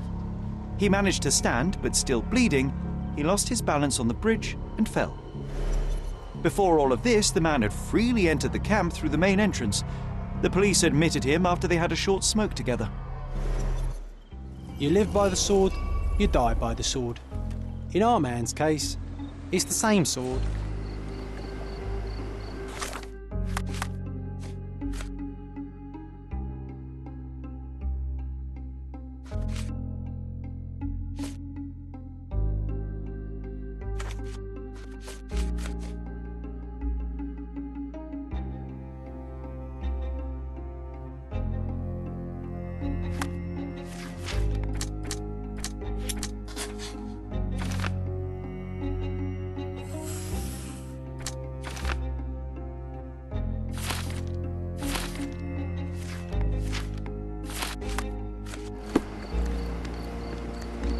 You still here?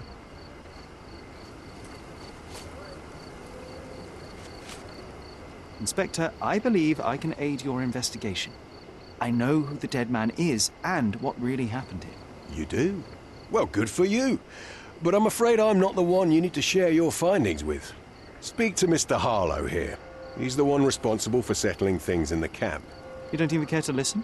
Oh, I do care. Maybe even more than I need to. But I'm only here today to lock the place up, question witnesses, and file the facts. It's sad, but coming up with conclusions is not among my tasks here. You fellows at City Hall do that. Anyway, speak to the supervisor. I'll just stand by and listen to what you have to say. The guards at the sewers were speaking about taking refugees out of the camp. Do you know anything about this, Inspector? Less than you do, obviously. And this doesn't bother you as an officer of the law? I can neither punish them nor put them on the right track, if that's what you're asking. Maybe your friends at City Hall could do something about it, but I seriously doubt that.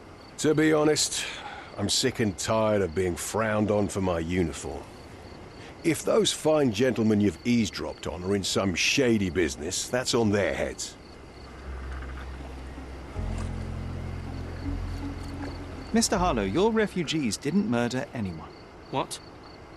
Pray tell me what you've learned. All right, listen carefully. This might solve one problem for you, but will create a few more. Oh, well, that's a great start. The man came to the camp intending to kidnap one of your refugees, a woman. What he didn't expect was that the refugees would stand up to protect the woman. A brawl had broken out. In the chaos of it, the man stumbled over those crates and fell on his own blade. How do you know he fell on his own blade? The wound in his chest was inflicted from an unusual angle. It was not an offensive stab, shall we say. The refugees didn't touch him. And judging by the blood at the scene, the intruder managed to raise himself but was unable to walk very far. He ultimately fell into the canal. But how did he sneak into the camp? Why didn't the police see him? And this is where your new problems emerge, Mr. Harlow. What do you mean? You're not a dull-witted man. You know what I mean. There is no feasible way to get into the camp without the police guards knowing of it. The pile of mess I had to sort out has just become bigger, but somehow that doesn't surprise me. Anyway, I thank you for your help, Mr. Holmes. I'll take it from here. Meanwhile, I'll make sure the police aren't detaining the refugees any longer. You can go back in and look for your witness. You think one small clerk can make any difference in this?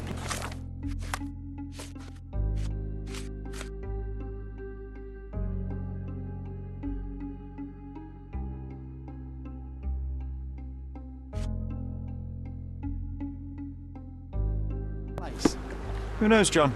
Just one ill-fitting disturbing clog a could make the hornet's whole nest machine here, crumble. son.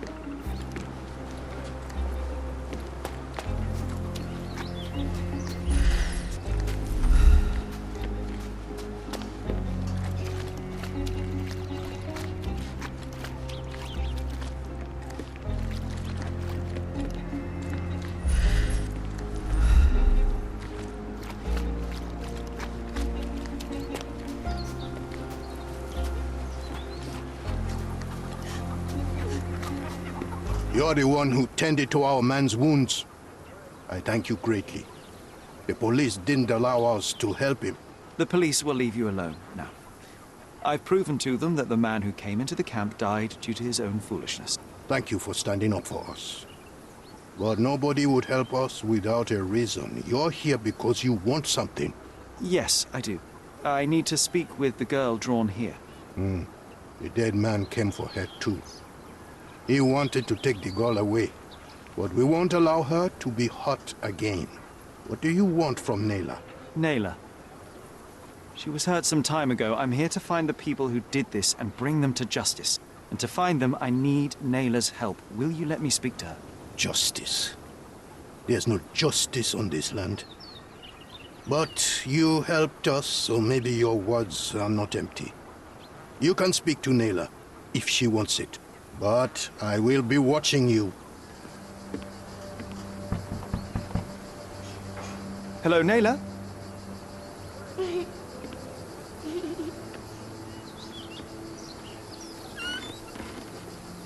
My name is Sherlock. I know someone hurt you. I am here to help. I'm trying to find the people involved and bring them to justice. Please. There is a photograph, and I'm sorry, it is terrible, but I simply must ask. Where did this happen? What can you tell me about these people? Christ, Sherlock. Nayla, I'm sorry. I'm not very good at this. You come here for me, but you are rude and cruel and condescending. A cross. The man had this cross. Now go away. Leave us be. I do not need another white man's help.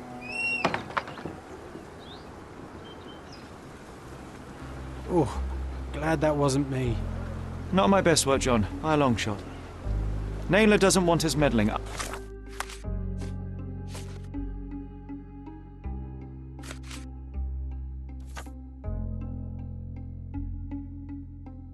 I'm starting to wonder what this all achieves. But she helped you anyway. Now we know that maniac's face and the cross he wore, we can still catch him.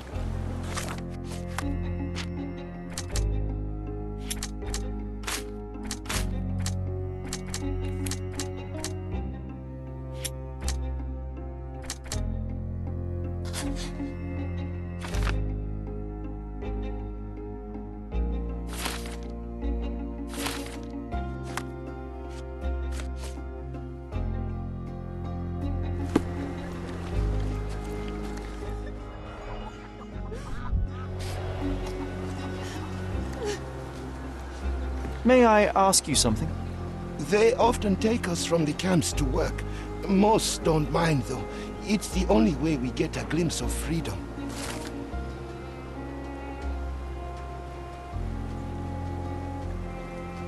So there's a smuggling ring in the camp. This wasn't the first time that someone freely entered the camp to take a refugee out. At least it was certainly his last time. My gut tells me that we'll learn more about this ring when we find out where the thug came from.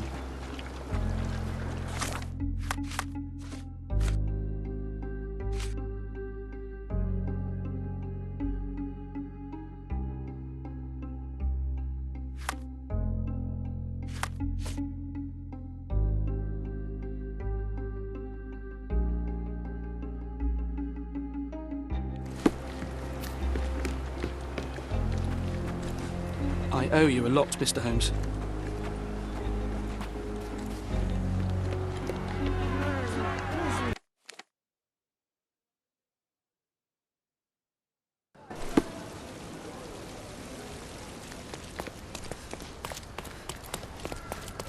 A contest for the guests of Cordona.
I'm curious, how did Mycroft recruit you?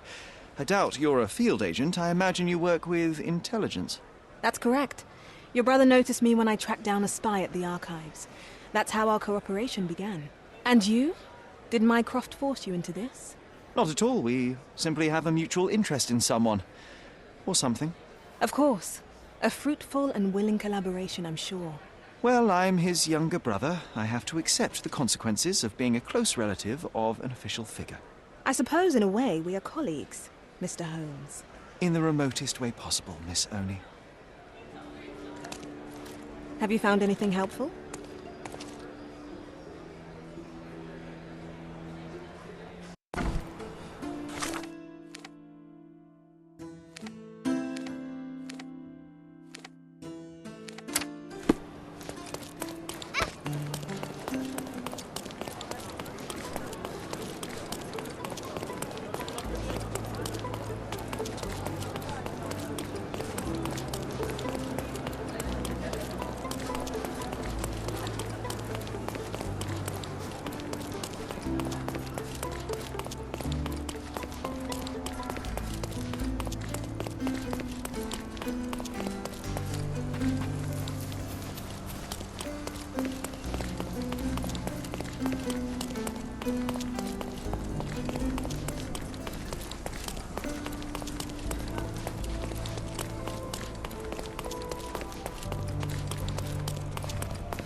May I ask for your assistance?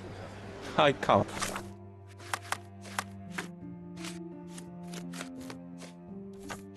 Help you, friend.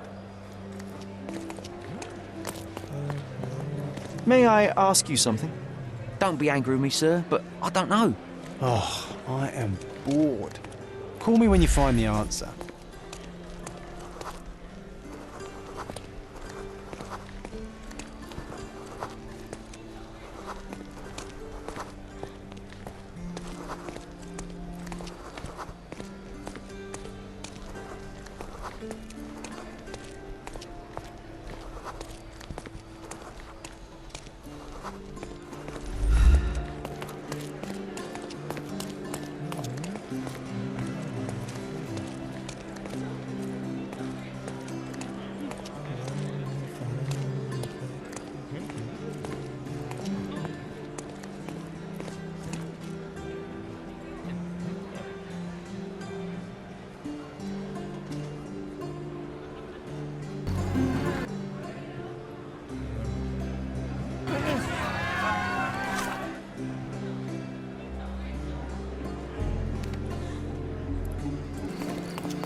I won't average. Oh, the police. Have you found anything helpful? Can I ask you a question? I can't help you, friend. May I ask you something? Sorry, but I've never heard of it. You obviously haven't thought this all through. Or are you just annoying these people on purpose?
If you're here on matters of signing up for military service, come back tomorrow.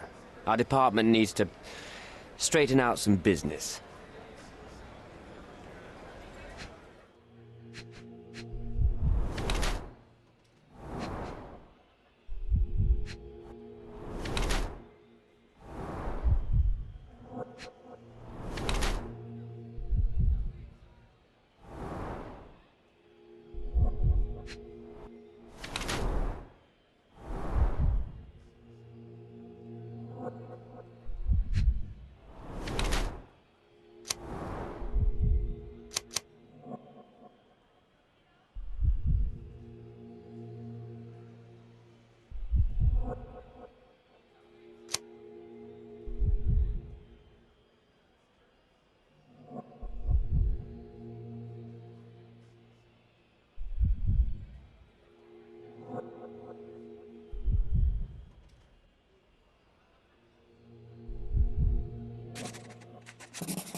Why are you staring at me like I'm a Madame Tussauds figure?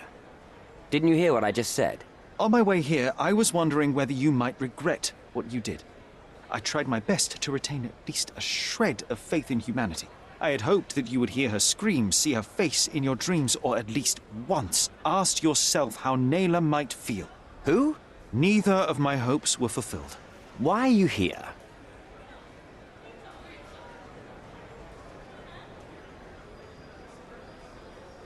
Do you recognize this man? We definitely look alike. But you have the wrong person. Really? Then you won't mind if I pass this along to the newspaper? All right. All right. Is this about money, as you said in the letter? What kind of sum are we talking about? I've never written a single word to you. Bribery, not my style. So, that letter, it wasn't from you?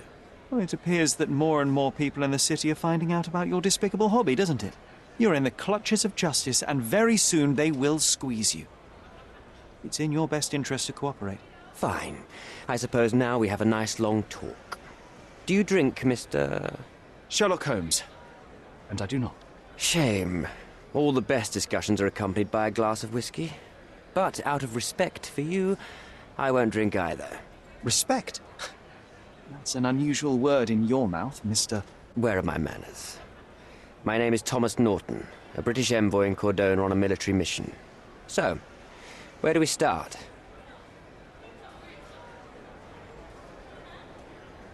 So, let's return to the beginning. What happened at the party?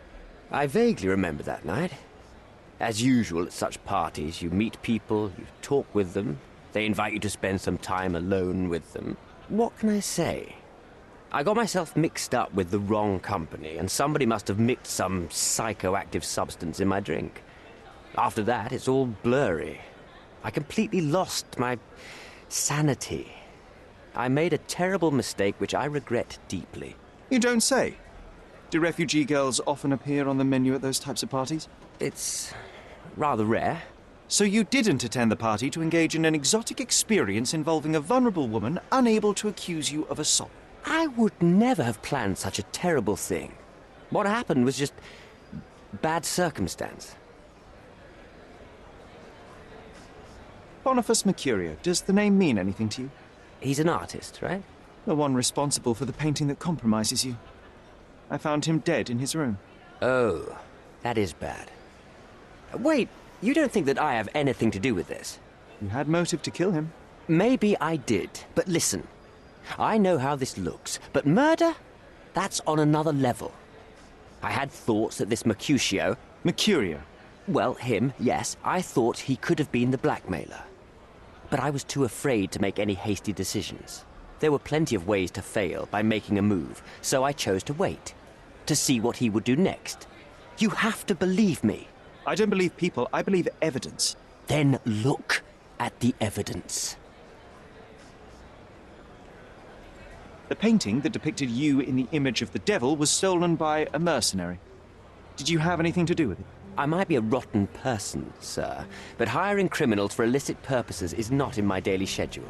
And buying the painting in an attempt to hide the crime, is that on your daily schedule? What would you do in my situation? I would never put myself in such a situation. You're young. I could never have imagined myself in my current position. Yet, here I am in front of you.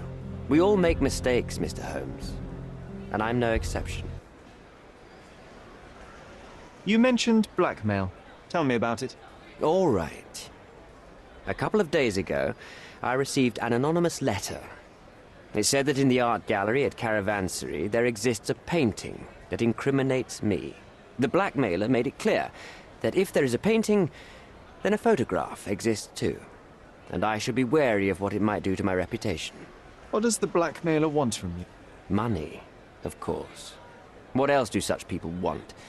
Needless to say, I don't remember anyone taking photographs at the party. Up until the last moment, I hoped he was bluffing. But he wasn't, as you've just proven to me. Show me the letter. I burnt it as soon as I read it. I've left enough evidence. There's no need for any more. Mr. Holmes, I've built my entire career on hard work and uncompromising dedication to the Crown. I made a mistake, but I'm not a villain from some cheap adventure fiction. By putting me behind bars, you will benefit precisely no one. Rotting in prison is the least you deserve, but I have a better idea. You will make amends and help the ones you hurt. Use your connections to help patriate the refugees, find them decent homes, give them jobs. There must be a meaning to your position and my decision. Yes, all right, I can do that. So, will you give me the photograph now? That's not all. Naylor deserves the very utmost of what you can do. Help the girl? I can't risk the press paying extra attention to her. I will do anything except that. I need to think this all through. Don't do anything foolish in the meantime. What makes you think you can decide what's best for these people? Such is the arrogance of British imperialism. I take your point.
Have you thought it all through?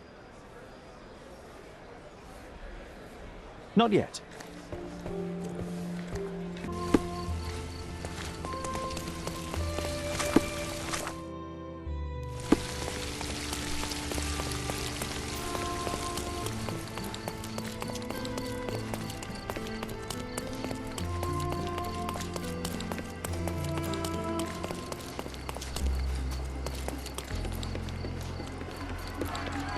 Do you know anything about this? Oh, sir, I'm afraid I don't know about that.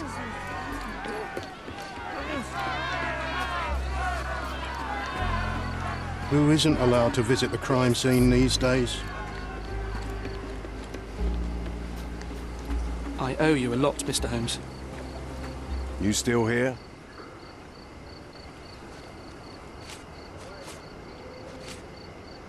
The intruder has a most peculiar tattoo on his neck, 2 lines and a point.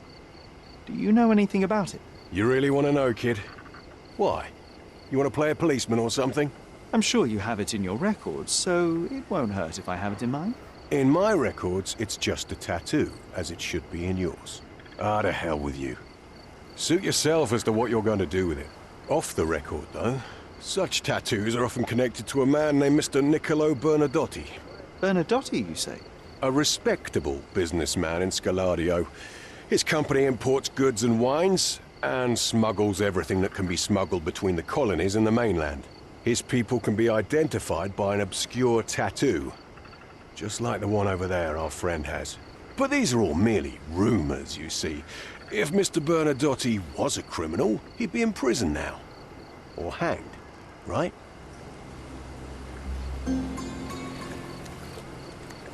You're disturbing a hornet's nest here.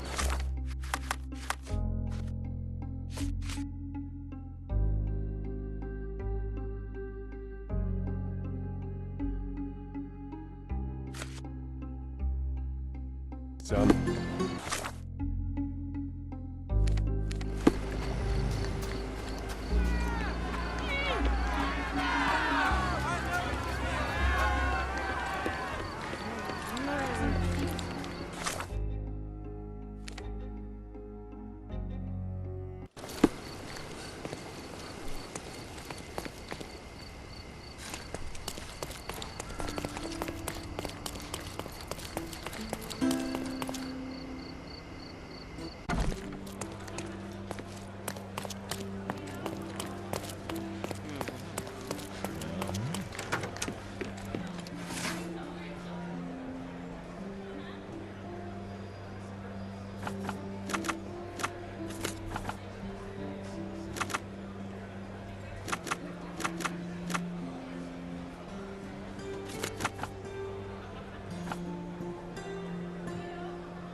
It seems they're not expecting guests. I won't wait for an invitation, John.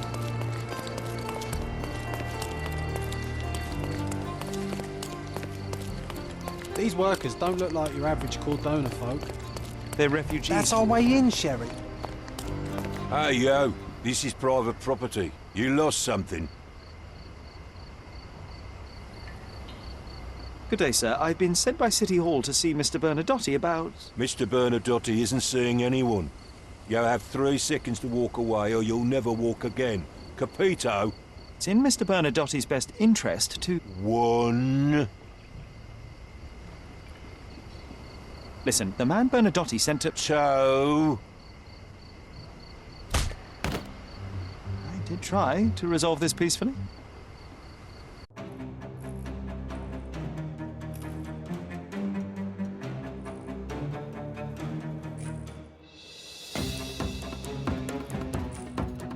I'm coming.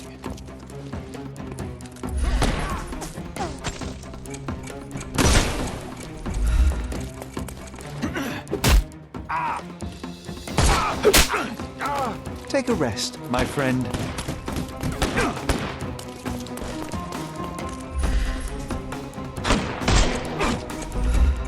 I'm coming for you. Don't bother moving. You've lost.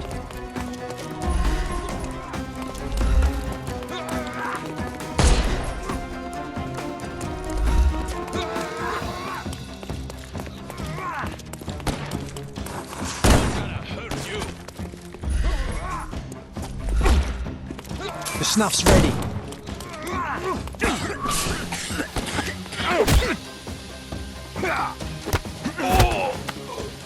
Too simple.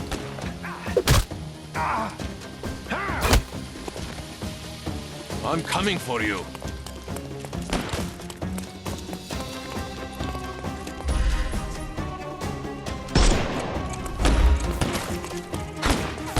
Terribly sorry. No more crime for you until next month.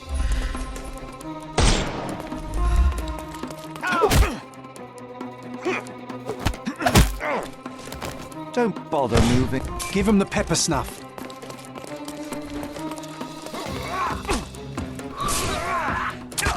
It won't work this way. I couldn't miss the party. Get ready for some pain. Time to knock this guy out.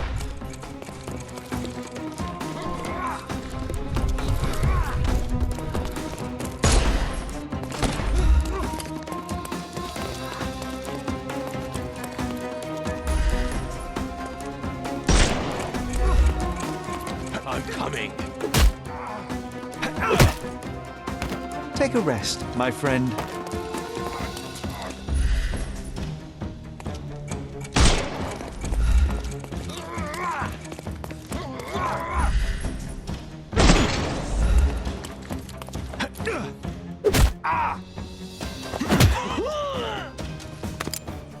Don't cry, you'll live.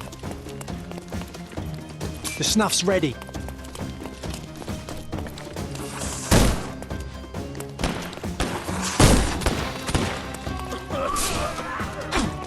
Couldn't miss the party. Take a rest, my friend.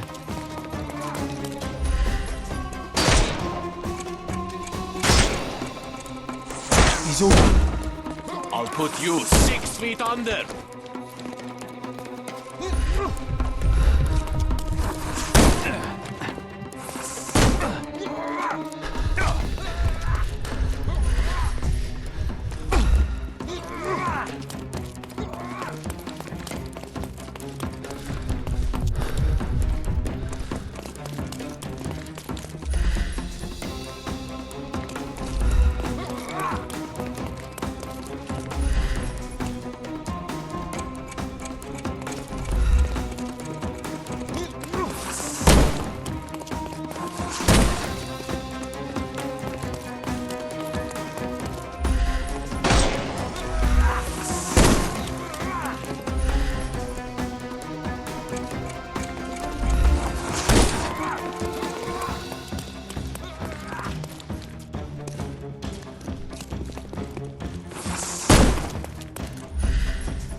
Get ready for some pain.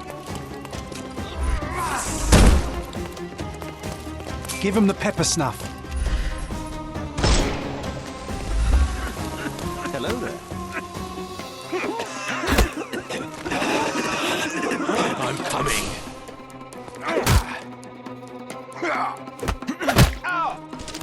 No more crime for you until next month. Too simple.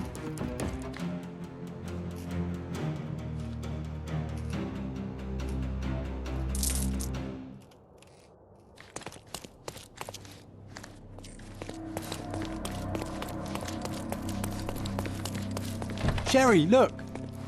This seems familiar. No, sir. Don't hurt me. It's all right. I won't harm you. Like you didn't harm the folks on the way here?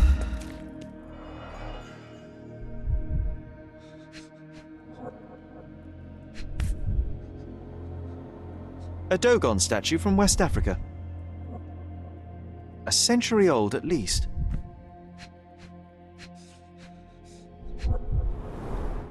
Masks, traditional for the Chokwe people of Central Africa. VH Grindley Flow Blue tableware. This is what lies behind the facade of Bernadotte Company Limited.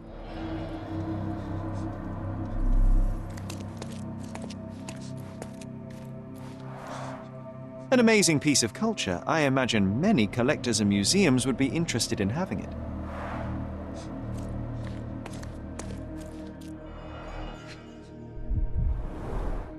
Let's see what's hidden there. Vogel's stolen painting. Isn't it curious how it developed into a much more interesting case?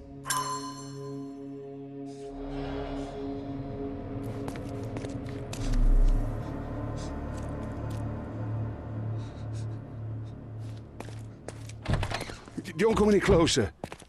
One step and I'll shred you to pieces.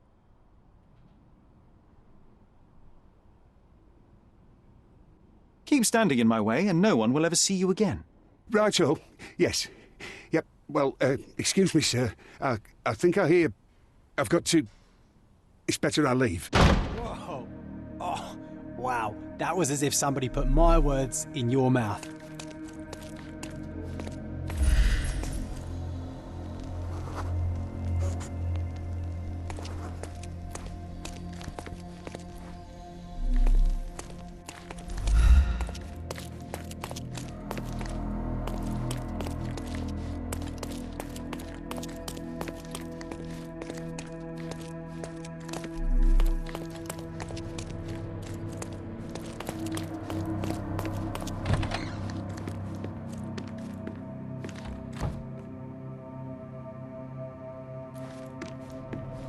This is it.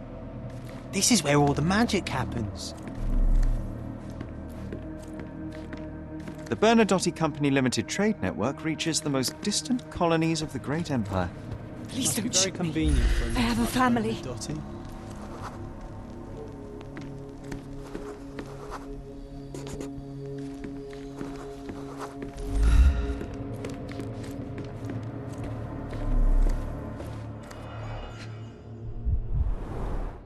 I suppose it's Mr. Bernadotte with our fine governor.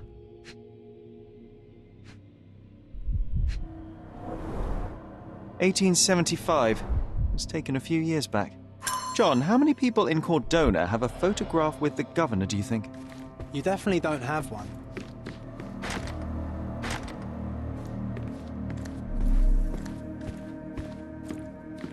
Spare me. Spare me.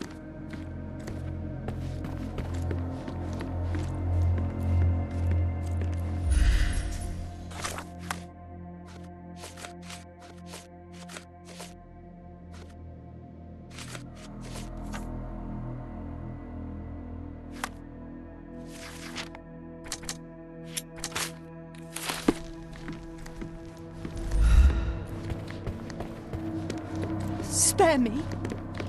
So, you've cut through all the guards just to talk to me.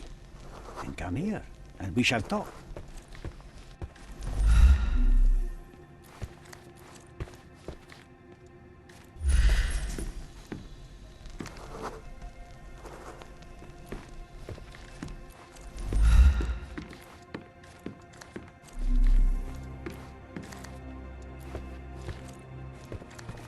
Whenever you're ready.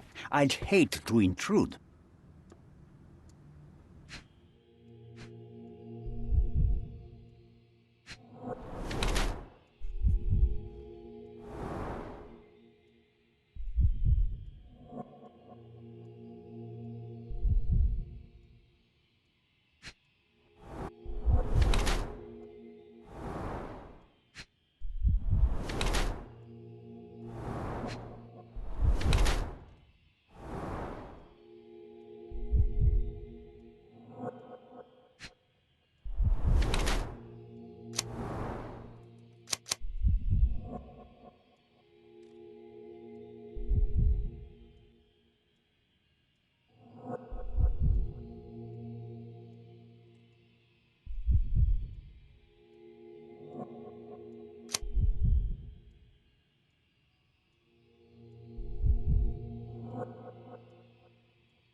Bad news. The thug you sent to the refugee camp only succeeded in stabbing himself. His next and final journey will be to the morgue. Hold your horses. Who the hell are you? Sherlock Holmes. And you are Niccolo Bernadotti, a smuggler, kidnapper, and notorious cutthroat, among other things. Few men would dare waltz into my office and address me like that. You are either overconfident or unintelligent. This is private property. Give me one reason why I should not shoot you on the spot. I am sure my friends at the station would call it self-defense. Mr. Bernadotti, do you know the name Boniface Mercurio? I do not. Mercurio was a local artist. Recently, a man broke into his apartment, ransacked the place, and killed him. The thief was looking for something. You are testing my patience, boy. In a moment, the connection will reveal itself. I was hired, privately, to investigate the recent theft of a painting from an art gallery. My investigation led me to a man from your organization, and thus, to you, Mr. Bernadotti. That is quite a stretch. Why would I need to steal a painting when I could buy anyone I wanted? Interestingly enough, I spotted the stolen painting in your storeroom. I buy and sell a lot of things, Mr. Holmes. Unfortunately, if this is true, it is not the first time I have been sold stolen merchandise. I presume you were hired by the owner of the gallery. Tell them to contact me, and we'll sort out the situation. So, this painting is why you broke into my office. As I said, your man was found dead in the refugee camp. He was there to kidnap a woman, but the other refugees intervened to try and save her. The ensuing scuffle resulted in the man's accidental suicide. He sported the same tattoo as your men in this building. In fact, it also bears a resemblance to the one on your neck. Care to explain what business your man had with this woman? You have no idea what you are talking about. I can assure you this was no kidnapping. The refugees in the camp are on edge. What happened there is a tragic accident, one I am not responsible for. For what reason was your man there if not to abduct her? Why would I answer? You are yet to justify your presence in the slightest. So many words, so little action. When you barged into my office, Mr. Holmes, I got the impression you wanted to talk business. Now I see you had come just to talk. Tell me exactly what you want, or get out. It was necessary groundwork for what comes next. I have enough evidence to conclude that the gallery thief, the artist's killer, and the dead man in the camp are all the same person. Your time is almost up, Mr. Holmes. Before you draw your gun, there is one final detail I am yet to mention. The young woman your man was tasked to collect from the refugee camp had been defiled at a perverse masquerade party. That violation was captured in a photograph by Boniface Mercurio and used as a reference for his painting. The photo shows the attacker's face. Finally. That's why you're here, Mr. Holmes. You have the photograph. It is what your man was after when he broke into Mercurio's apartment, and it is what you're after too, isn't it, Mr. Bernadotte? You have the photograph with you. How much do you want for it? I am not naive enough to carry it with me, but I am yet to decide what I shall do with it. I know the man in the photo is a British envoy. What interest do you have in his downfall? I must admit, I am rather impressed by how comprehensively you have pursued this matter. And so, you deserve the honest answer. My business dealings are often arduous in their bureaucracy. A man in his position, willing to look the other way, could ease my work significantly. In return, I will make sure no one looks his way either. A favor for a favor. Also known as blackmail, the modus operandi of any true professional. It was not originally my idea. Mercurio set things in motion, extorting the envoy for the most trivial of ends. Money. In response, the envoy hired my man to retrieve the painting and the photograph, eliminating Mercurio's leverage. I only learned the whole story after the artist was killed in his home. And rather than extricate yourself, instead you took over Mercurio's venture. It fell into my lap. As a businessman, I simply seized the opportunity. Now, how much do you want for the image?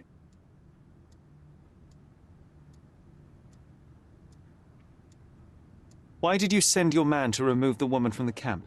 Without a photograph, her testimony was the next best thing. Securing her was in everyone's interest. Victims and witnesses all too often disappear. I thought the girl was safer with us. I did not anticipate what would happen at the camp. I saw refugees from the camp at your warehouse. They work for you. I have made certain arrangements with City Hall and the police. Thanks to me, refugees can work and be paid. It's a pathway to freedom. And how much do you save by capitalizing on their cheap labor? I have heard no complaints. They seem happy just to get out of that slum. I could not help but appreciate the collection of smuggled artifacts in your storeroom. You have rather diversified your business. Oh, high and mighty of you, Mr. Holmes. Not all smuggling is immoral.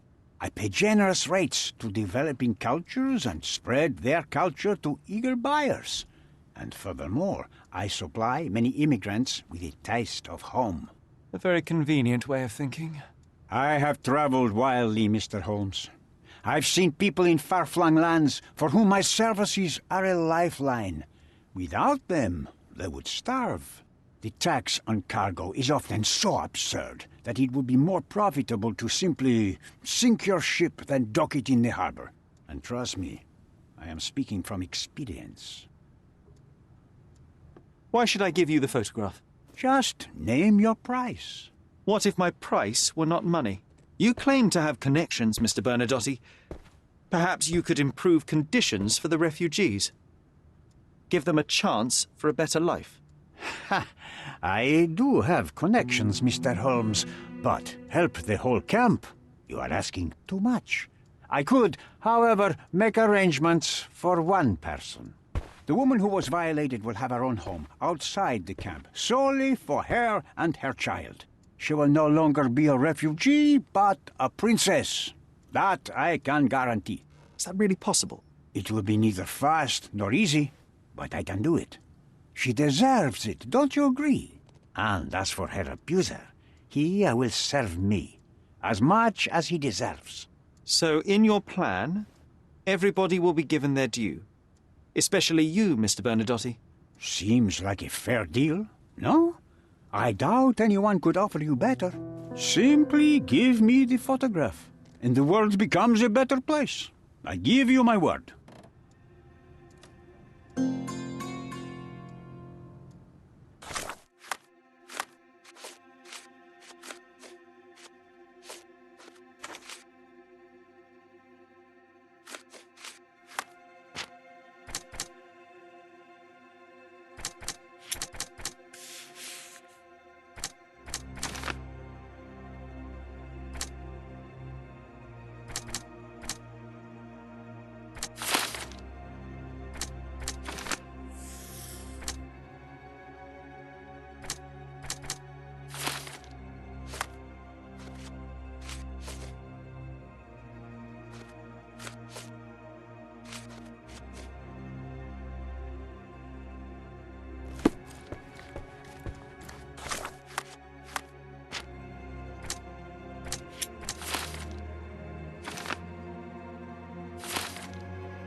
I am positive our deal will benefit everyone.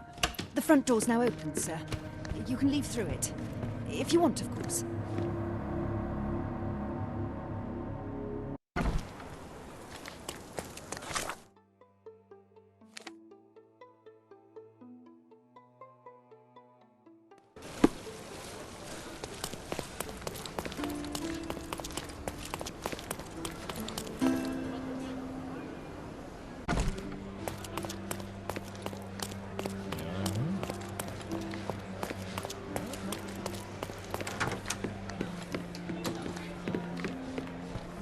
Have you thought it all through?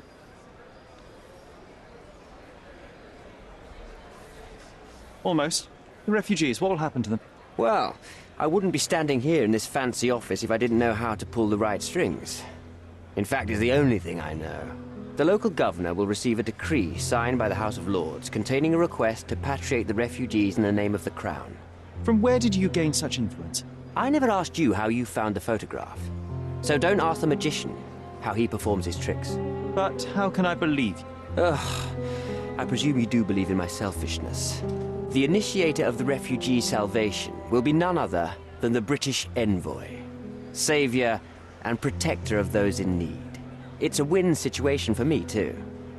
Now, what about the photograph? You deserve to be punished, but the greater good is what matters here. I won't bargain it for justice for Naylor. I'm glad that this situation is over. It will be over when...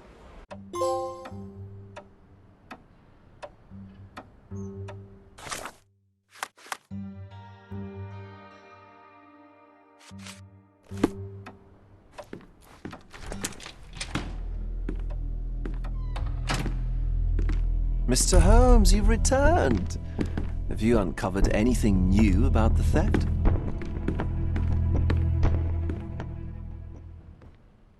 I've brought news, but not all of it will please you.